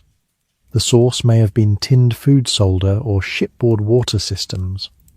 Such findings suggested that unseen environmental factors compounded hardship. Economic context in Britain during the expedition's aftermath continued to shift. Industrialization intensified. Urban populations grew. Empire expanded further into Africa and Asia. The Arctic no longer held the same central symbolic importance, yet it remained part of national identity. For the families of ordinary sailors, commemoration was quieter. Names engraved on memorials stood for lives interrupted. Wages ceased. Grief persisted without detailed knowledge of final moments. The Franklin expedition thus moved from event to memory. Its meaning evolved. Initially framed as bold endeavour, it became a cautionary tale about overconfidence and environmental limits. At the same time, it contributed substantially to Arctic mapping through the extensive search operations it inspired. Archaeological work in the 20th and 21st centuries added further layers.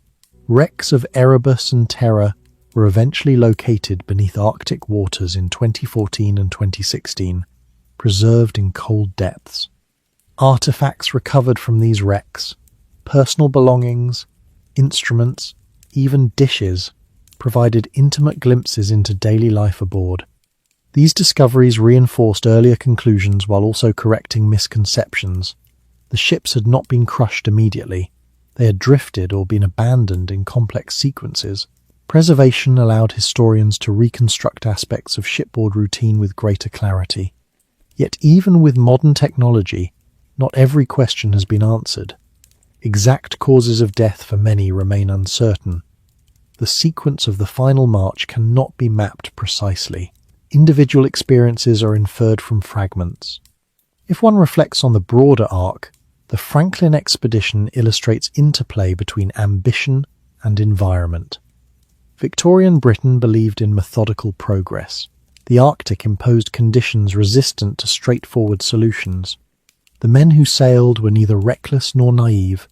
They were products of disciplined institutions and cultural optimism. Their preparation was thorough by contemporary standards. Their endurance during 2 winters in ice was substantial. The tragedy unfolded not through a single misjudgment, but through cumulative constraints, extended entrapment, declining health, and terrain unsuited to European survival strategies. Back in Britain, the expedition's story became part of educational curriculum, literature, and public memory. It influenced how future explorers approached polar regions. Greater attention was paid to nutrition, mobility, and indigenous expertise. In this way, loss generated knowledge. The Arctic remained formidable, but understanding of its demands deepened. The Cairn Note, brief and factual, remains central. It contains no dramatic language. It records dates and decisions. Its restraint reflects naval habit, clarity without embellishment. The act of abandoning Erebus and Terror was not carried out in haste. It unfolded over days of deliberate preparation, each movement signalling the end of one kind of existence and the uncertain beginning of another. For nearly 3 years the ships had been shelter, storehouse and structure. To step away from them required more than physical effort. It required relinquishing the last fixed point of order. Inside the hulls, decisions were translated into lists. What could be carried? What must be left behind? Naval training favoured completeness, yet the reality of sled travel demanded reduction. Provisions were repacked into portable quantities. Flour and biscuit were measured into sacks. Tinned goods were selected in numbers thought sufficient but manageable. Ammunition was counted and distributed. The boats mounted on sledges were central to planning. They were heavy, built for durability rather than lightness. Each was placed atop a wooden sledge frame, designed to be dragged across ice. If open water appeared along the coast or within river channels, these boats might provide passage. To abandon them would mean surrendering mobility and thaw. To carry them meant slower progress. Officers retained instruments where possible. A sextant might still offer navigational guidance if skies cleared. Compasses were packed carefully. Even as circumstances shifted from exploration to survival, habits of measurement persisted. Clothing was adjusted for overland movement. Sea boots were ill-suited to long marches over uneven ice and tundra. Fur-lined garments, accumulated during winters, became essential. Blankets were rolled tightly. Personal effects were minimized, though later discoveries would show that some items, books, writing materials, small domestic objects were initially taken. Such choices reflected not frivolity, but the difficulty of imagining complete severance from familiar order. The ships themselves were secured as if temporarily vacated. Hatches were closed. Equipment was stowed. There was no sign that they were intentionally destroyed or dismantled. The expectation may have remained that one day they could be reoccupied, should conditions allow. When the men formed their columns upon the ice, the group was smaller than the original complement. Deaths during the winters had already reduced numbers. Those remaining faced varying degrees of strength. Some were visibly weakened, others retained more stamina. Crozier, now commander, organized the march with naval clarity. Ranks were preserved insofar as bodies permitted. The first stages of travel required coordination across unstable surfaces. Ice near the ships bore scars of pressure ridges accumulated over 2 seasons. Sledges had to be guided through narrow corridors between hummocks. Progress was measured in short increments rather than miles. Each day's march was structured around light and weather. In April, daylight extended, though cold persisted. Men leaned into harnesses attached to sledges, pulling in rhythm. When wind intensified, faces were shielded with scarves and fur-lined caps. Communication was practical gestures, brief exchanges, commands given concisely. Rest periods were limited. Sitting too long invited chill that penetrated clothing.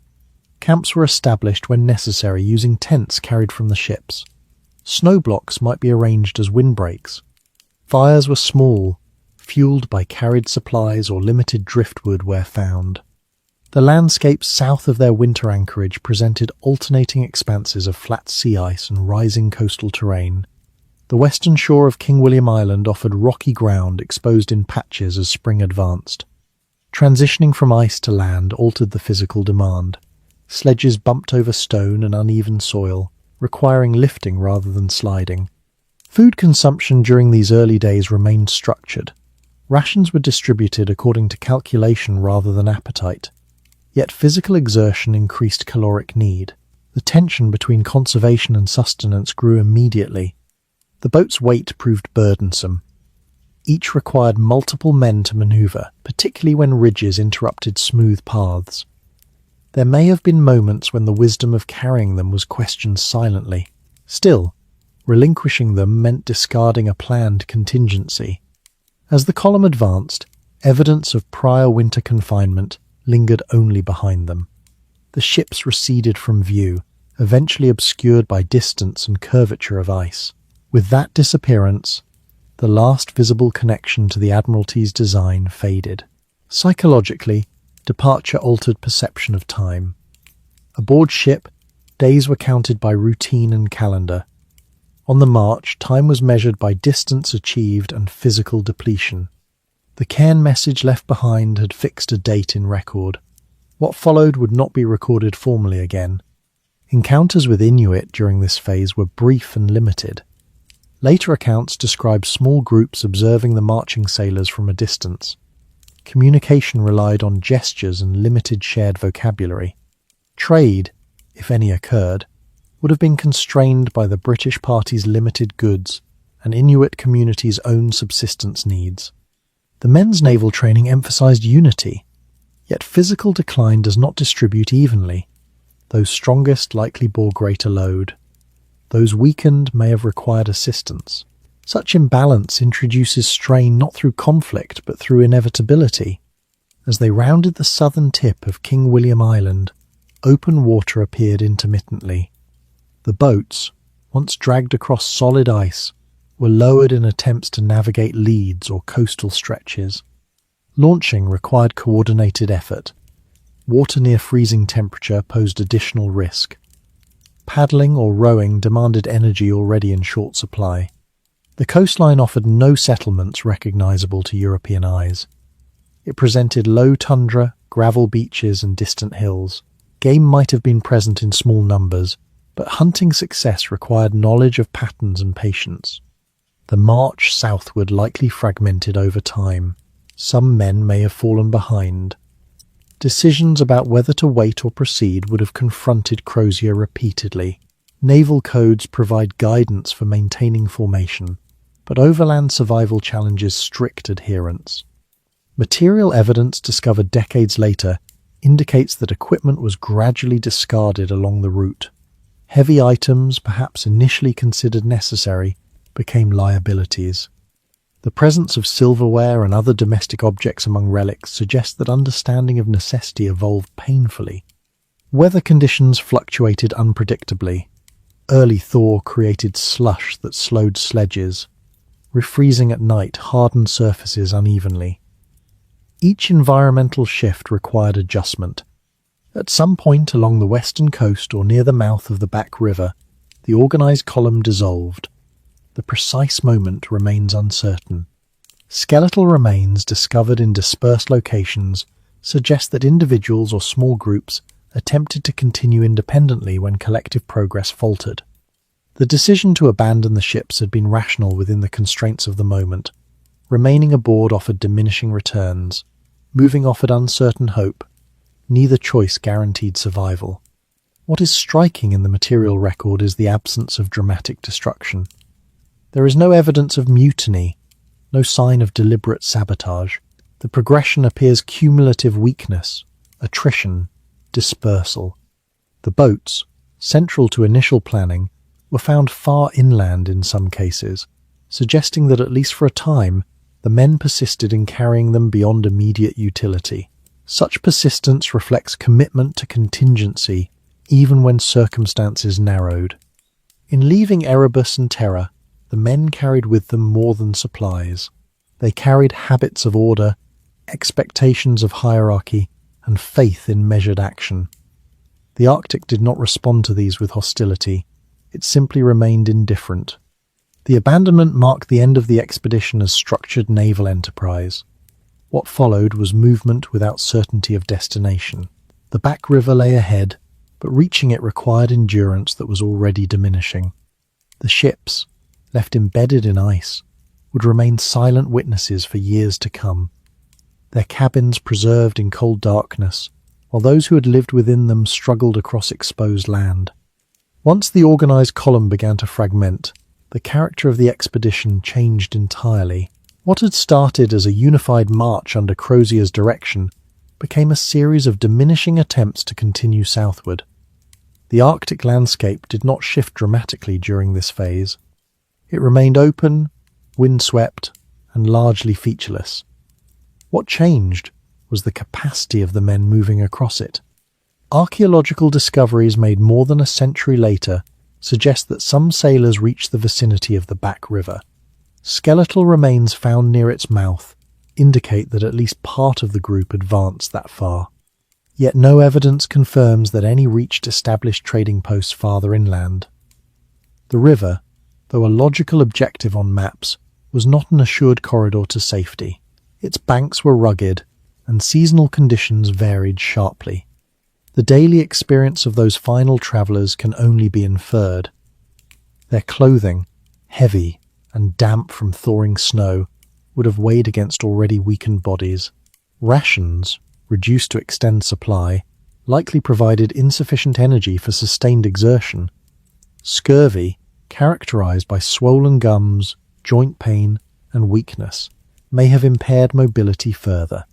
If lead exposure had contributed to illness, cognitive clarity and coordination would also have suffered.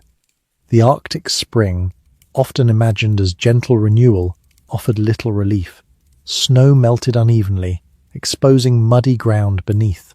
Slush formed where ice weakened. Movement across such terrain required constant adjustment.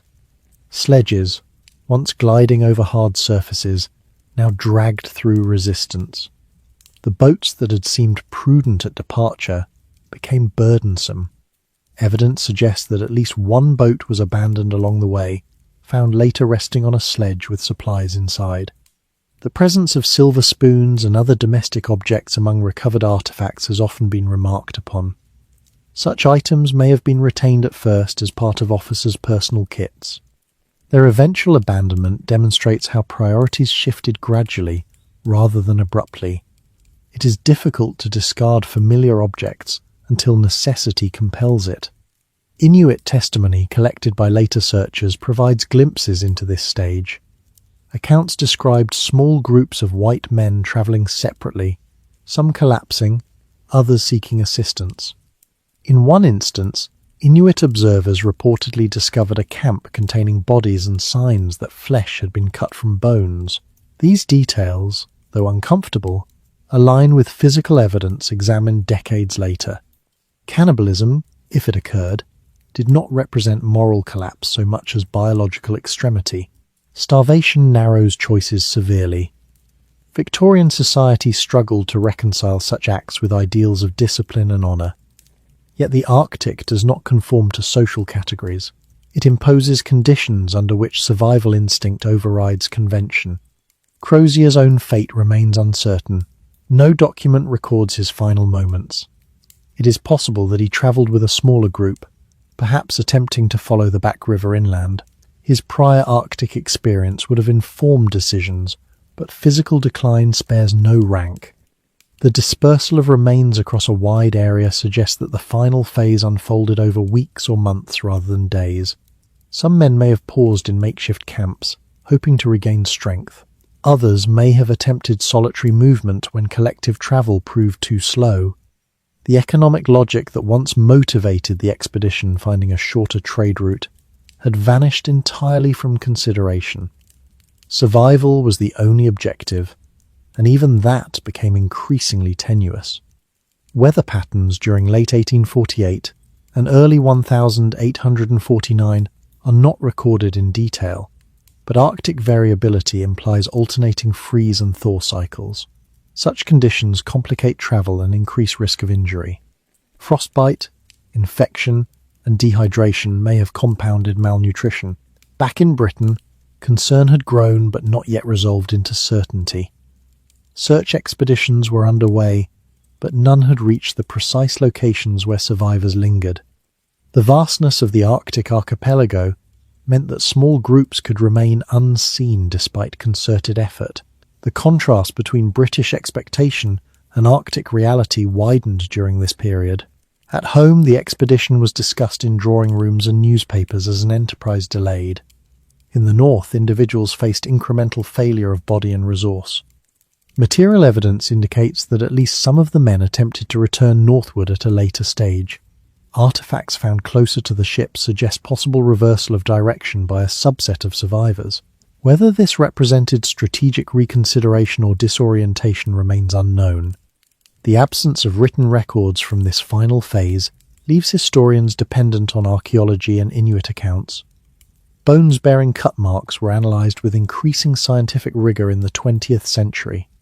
Patterns of distribution along the coast and river corridors provide clues but not complete narrative.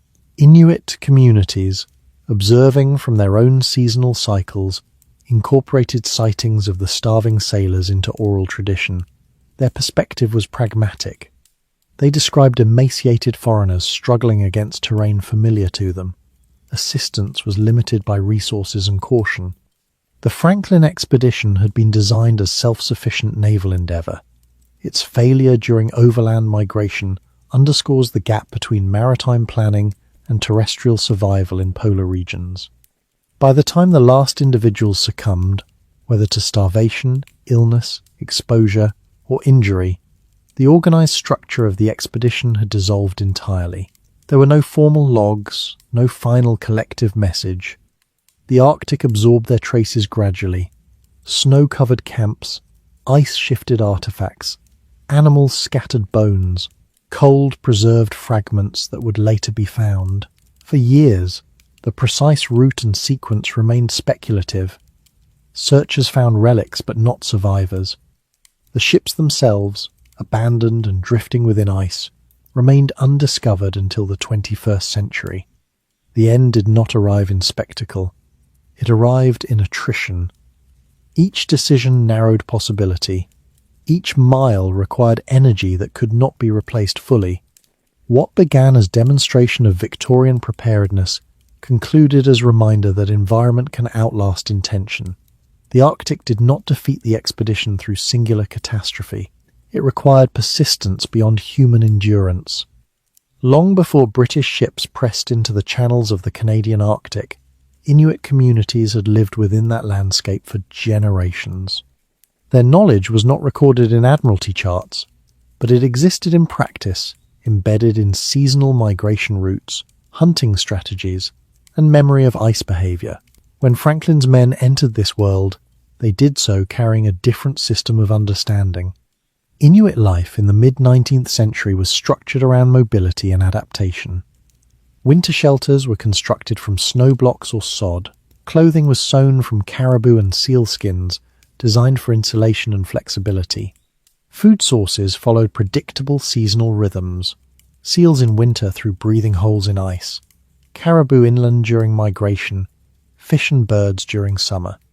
European explorers often regarded the Arctic as empty space, punctuated by hardship.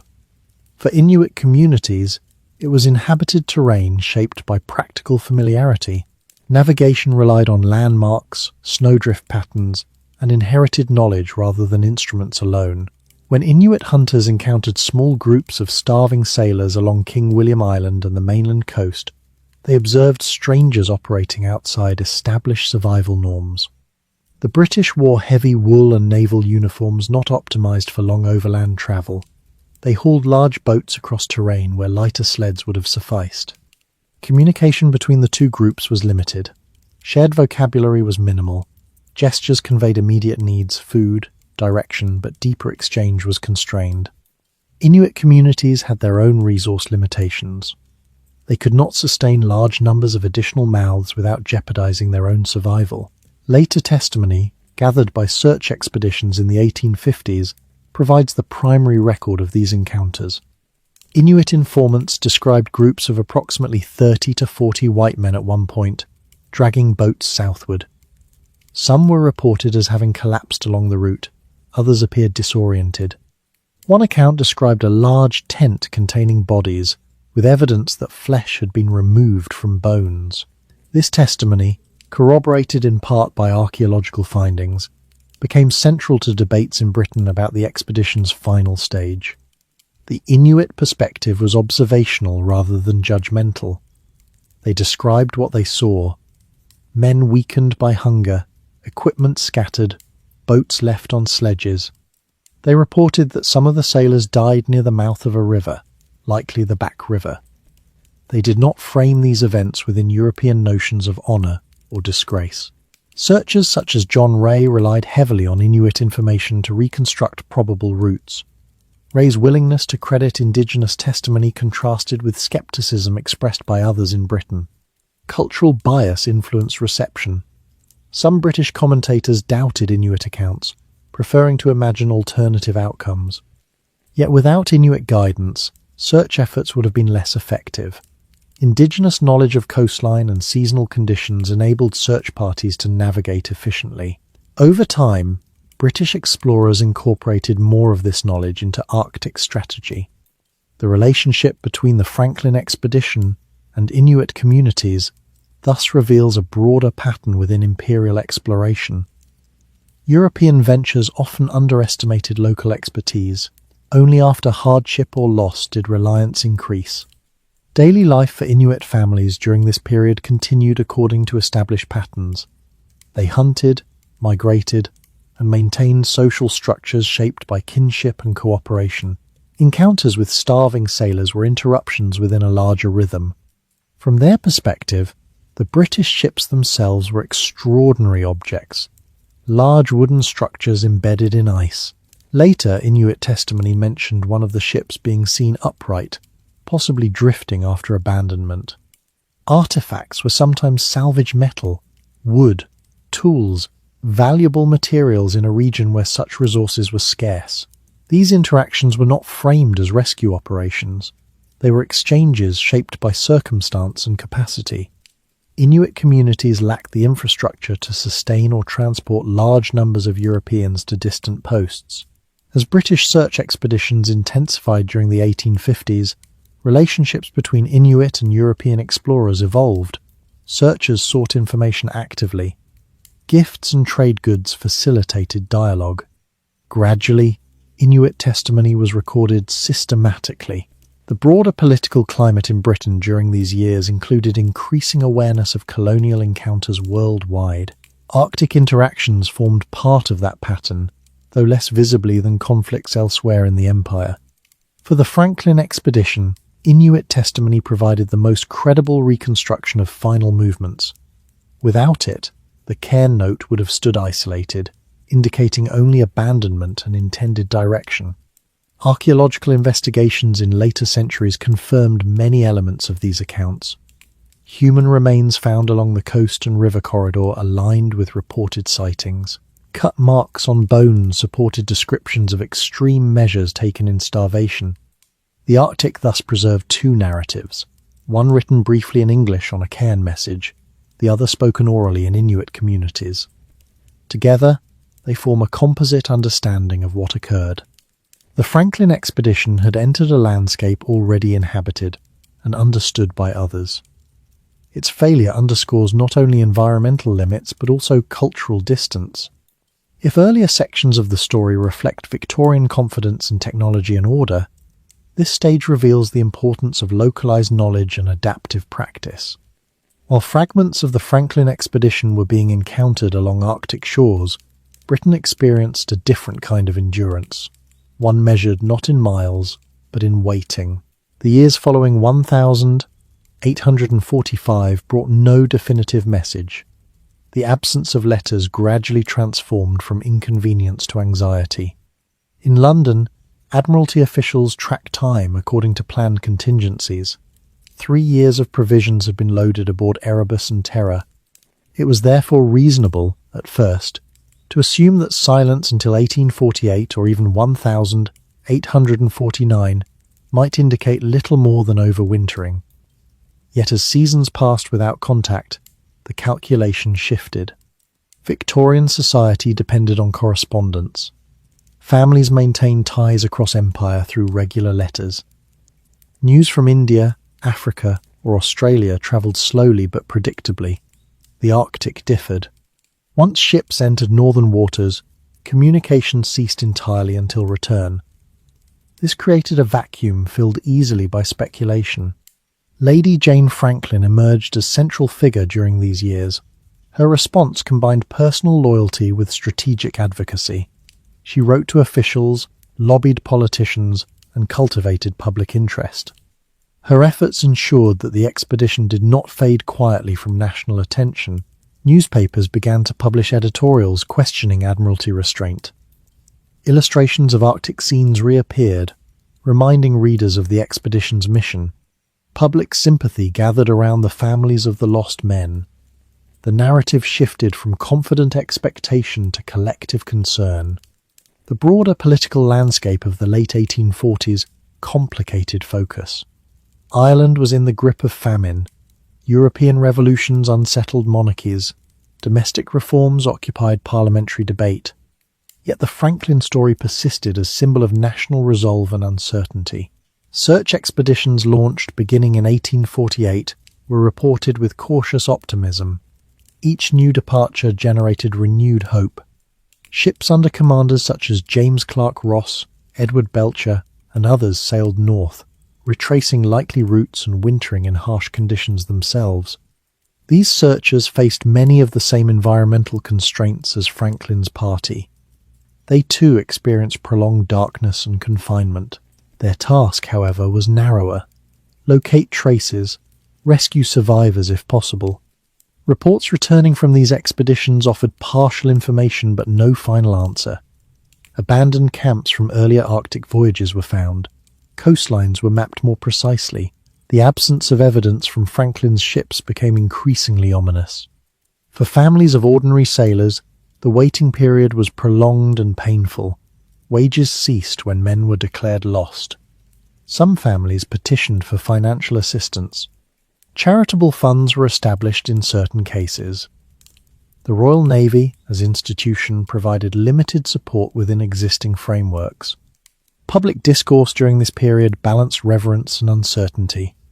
Franklin's earlier achievements were recalled. His leadership was praised. Yet underlying questions grew. Had preparation been insufficient? Had risk been misjudged? Lady Jane Franklin's influence ensured that hope remained visible. She financed and supported additional search missions, including the Voyage led by McClintock. Her advocacy extended beyond private grief. It became public campaign. In cultural terms, the Franklin expedition became story told in lecture halls and printed in serialized accounts. Artists depicted icebound ships under pale skies. Poets referenced polar endurance. The Arctic, once distant, entered popular imagination more fully. The economic life of Britain continued its rapid transformation. Railways expanded, telegraph lines began connecting cities. News travelled faster across land even as it failed to arrive from the north. This contrast intensified the sense of isolation surrounding the expedition.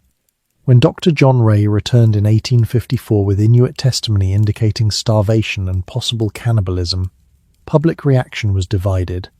Some accepted the evidence as pragmatic truth. Others rejected it as incompatible with national character.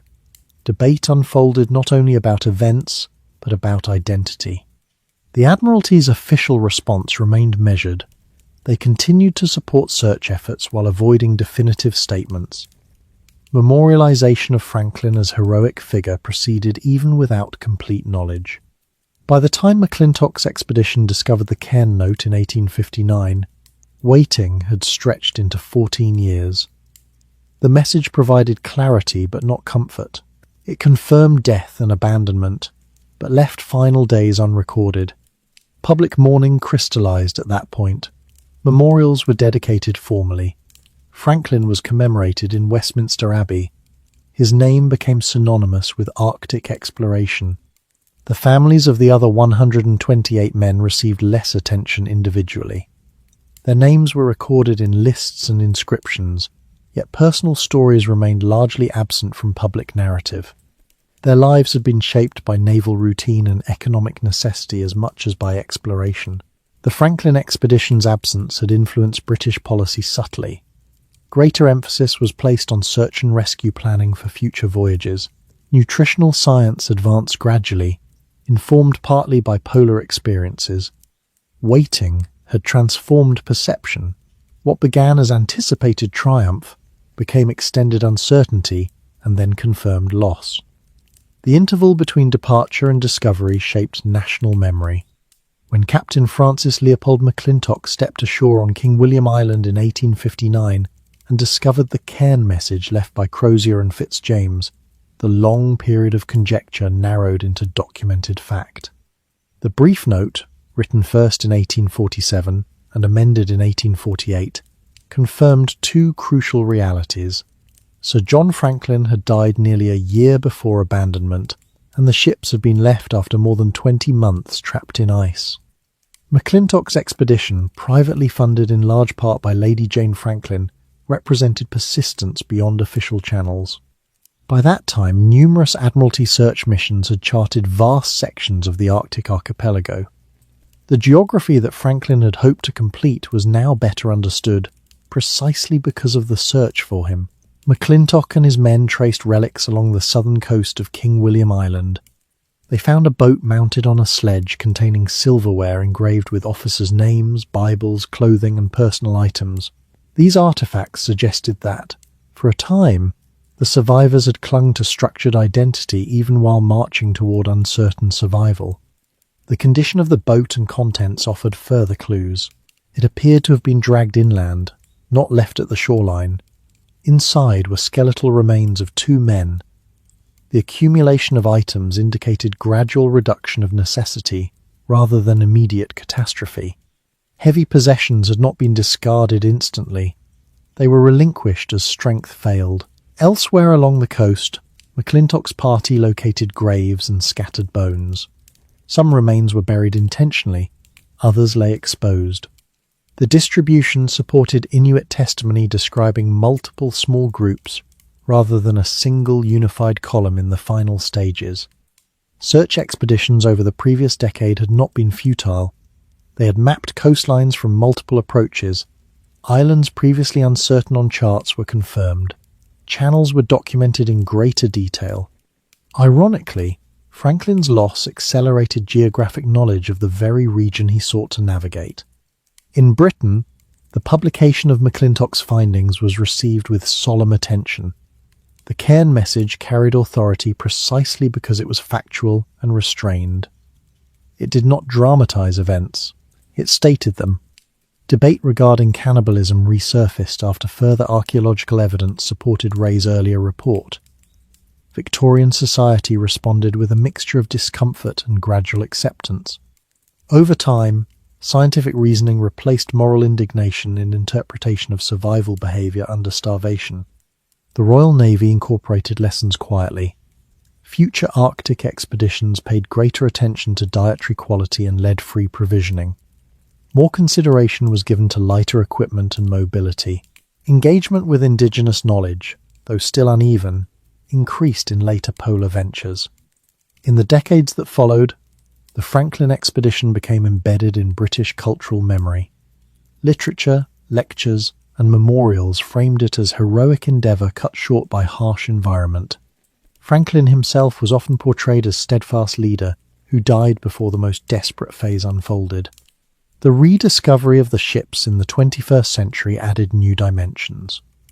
In 2014, Canadian researchers located HMS Erebus in relatively shallow water off the coast of King William Island. 2 years later, HMS Terror was found farther south in remarkable preservation. The cold Arctic waters had protected interiors and artefacts. These discoveries confirmed that the ships had not been immediately destroyed by ice.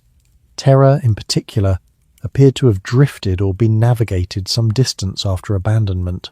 The condition of cabins and stored objects suggested that departure may have been more orderly than imagined. Modern archaeological methods allowed detailed examination of items, recovered ceramic plates, navigational tools, personal belongings. These objects offered intimate glimpses into daily life aboard during the winters. They reinforced the impression of structured routine maintained as long as possible. Scientific analysis of skeletal remains uncovered high concentrations of lead in some individuals. Whether the source was food solder, water systems, or other shipboard materials remains debated. Nonetheless, the evidence suggested that unseen physiological factors may have impaired decision-making and health. The broader historical context of the expedition's legacy shifted as Britain's imperial power evolved. By the late 19th century, polar exploration continued under different nations and methods. The Northwest Passage was eventually navigated fully by smaller, more flexible vessels incorporating lessons learned from prior failures. Within Canada, the Franklin story became part of national heritage. Inuit testimony gained recognition as critical historical source. Collaboration between Canadian authorities and Inuit communities characterized later archaeological work. The Franklin expedition thus occupies a complex place in historical understanding. It reflects Victorian ambition and confidence, yet also illustrates environmental constraint and cultural oversight. It generated knowledge through loss, reshaping exploration strategies. In examining relics recovered from the ships and coastline, historians confront tangible remnants of individuals whose voices are largely absent from record. Buttons, journals, utensils, these items speak indirectly of daily routine and personal habit. The cairn message remains central, not because it explains everything, but because it provides anchor in chronology. From that fixed point, scholars extrapolate forward and backward, assembling probable sequences. The search missions that followed Franklin's disappearance were themselves feats of endurance. They extended Britain's geographic comprehension of the Arctic. They also highlighted the importance of persistence in historical reconstruction. In the end, the Franklin expedition did not achieve its intended passage, yet its story shaped polar exploration profoundly. It prompted reflection on preparation, nutrition, equipment, and respect for local knowledge. The Arctic retains traces still, preserved in cold soil and water. Each new discovery adds nuance rather than finality. What remains is not merely a tale of failure, but of intersection between ambition and environment, between cultural systems, between memory and evidence. As the 19th century moved forward, the Franklin expedition gradually shifted from current event to inherited memory. The generation that had followed newspaper updates aged. Children who had first seen engravings of icebound ships became adults reading retrospective accounts. With distance came reinterpretation. Victorian Britain had initially framed the expedition within ideals of endurance and moral fortitude. Franklin himself was memorialized as steadfast commander who pursued discovery with calm resolve. Statues erected in London emphasized dignity. Inscriptions spoke of devotion to duty. Yet, historical interpretation rarely remains fixed. By the late 19th and early 20th centuries, polar exploration entered a new phase. Norwegian and American expeditions adopted lighter vessels, smaller crews, and closer attention to indigenous survival methods. When Roald Amundsen successfully navigated the Northwest Passage between 1903 and 1906, he did so with a vessel far smaller than Erebus or Terra, and with deliberate study of Inuit clothing and travel techniques. Amundsen's success did not diminish the scale of Franklin's effort, but it highlighted differences in approach. The contrast suggested that adaptation rather than reinforcement might be key to polar survival. Heavy ships and elaborate provisioning, hallmarks of Victorian confidence, proved less decisive than flexibility. Scientific inquiry into the Franklin expedition deepened during the 20th century. Exhumations of sailors buried on Beechy Island revealed bodies preserved in permafrost. Autopsies conducted in the 1980s detected high levels of lead in tissues. This discovery generated new hypotheses about the expedition's decline. Lead exposure, potentially originating from tinned food solder or from desalination systems, could impair cognition and physical health. Such findings reframed the narrative from one of simple environmental defeat to one involving hidden technological vulnerability. The very innovation meant to ensure safety may have introduced unforeseen harm. Historians debated leadership decisions with greater nuance. Some questioned whether Franklin should have attempted a more aggressive retreat earlier. Others emphasized that ice conditions in 1846, 1848 were unusually severe. Climatic reconstruction suggests that multi-year ice may have blocked Peel Sound during that period, limiting navigable options. Debate over cannibalism, once scandalous, gradually settled into clinical acknowledgement. Archaeological analysis confirmed cut marks consistent with survival behavior under starvation. The tone of discussion shifted from moral judgment to anthropological understanding. The role of Inuit testimony gained increasing respect.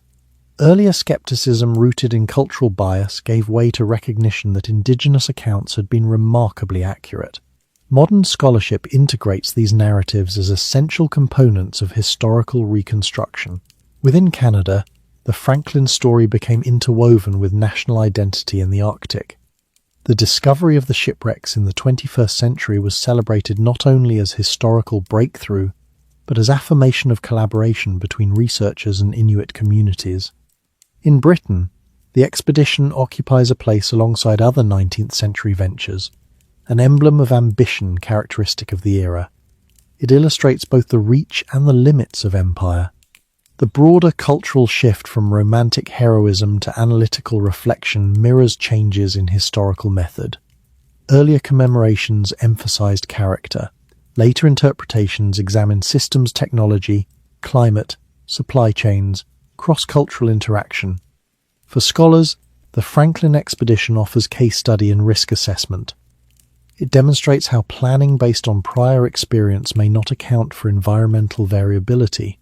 It reveals how institutional confidence can obscure emerging vulnerabilities. Yet it also testifies to human persistence. The men aboard Erebus and Terra maintained structure for nearly 2 years in ice. They attempted organized retreat when confinement proved untenable. Their endurance was not trivial, even if outcome was fatal. Archaeological work continues to yield incremental insights. Items recovered from the wrecks, preserved boots, navigational instruments, personal grooming tools remind observers that the expedition consisted of individuals with routines and preferences, not abstract figures in narrative. In the long arc of exploration, the Franklin expedition occupies a quiet but enduring place. It did not complete the Northwest Passage. It did not return triumphant to British ports. Yet it altered the trajectory of Arctic knowledge more deeply than its planners could have imagined.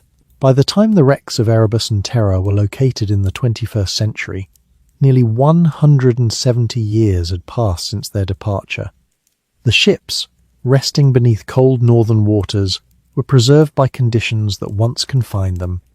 Cabins remained partially intact. Plates, bottles, navigational tools, and fragments of uniform lay undisturbed for generations. These discoveries confirmed what historians had long suspected. The abandonment of the ships had not been chaotic. Interiors showed order. Objects were left as though departure had been deliberate rather than panicked.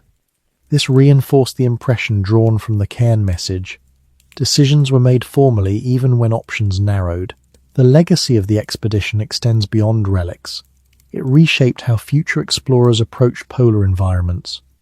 Greater emphasis was placed on lighter equipment, flexible travel methods, and close attention to indigenous expertise. The heavy reliance on centralized provisioning and rigid naval structure was reconsidered. In Britain, Franklin's name remains inscribed in stone and in memory.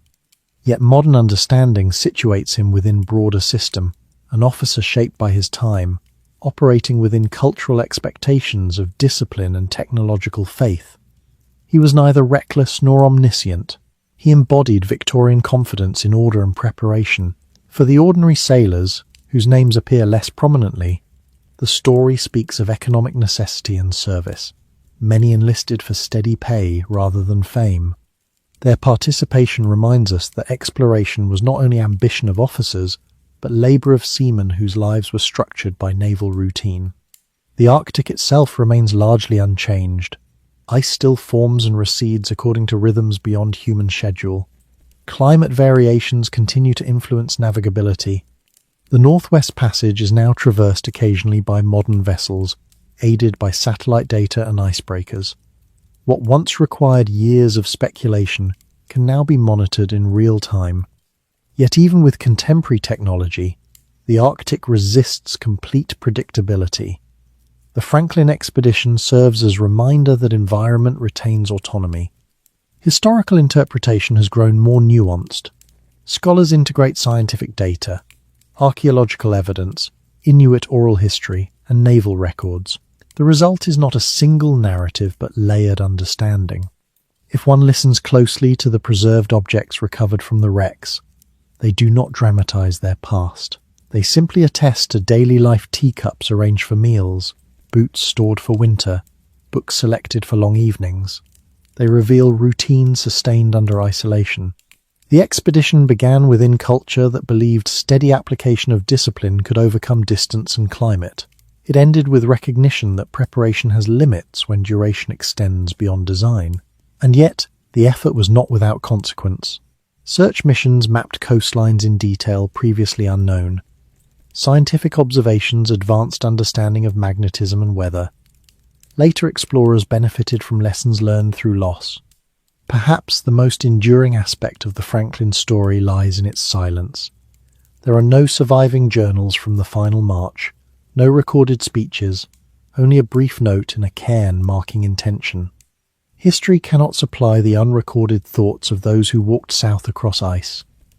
It can assemble fragments, interpret patterns, and acknowledge uncertainty. If you had lived in that era, trusting in reinforced hulls and preserved provisions, would you have questioned the plan, or would you have shared the belief that order and persistence would suffice? The Arctic offers no final verdict. It preserves what it can and yields what it must. The Franklin expedition remains not as moral lesson carved in certainty, but as invitation to reflect on ambition, environment, and the quiet limits of preparation. The ships rest now beneath cold northern waters, still and quiet. The ice that once held them has long since shifted and reformed. Season after season, snow falls, it melts, it returns again. The Arctic does not hurry. If you imagine the decks of Erebus and Terror tonight, they are no longer crowded with sailors moving between watches. They are silent corridors, dim and preserved. A plate remains where it was set down. A boot rests beside a bunk. The air, cold and dark, keeps its own careful record. Far to the south, cities continue their ordinary rhythms. Trains move, lights glow in windows, newspapers print tomorrow's headlines. Life, as it always does, carries forward. And yet, in the quiet of evening, the story lingers not as spectacle, but as reflection. The men who sailed north believed in preparation, in discipline, in measured progress. They carried with them the confidence of their time. They encountered conditions that asked more than planning could provide. We do not stand in judgment, we stand at a distance, listening to fragments left in ice and memory.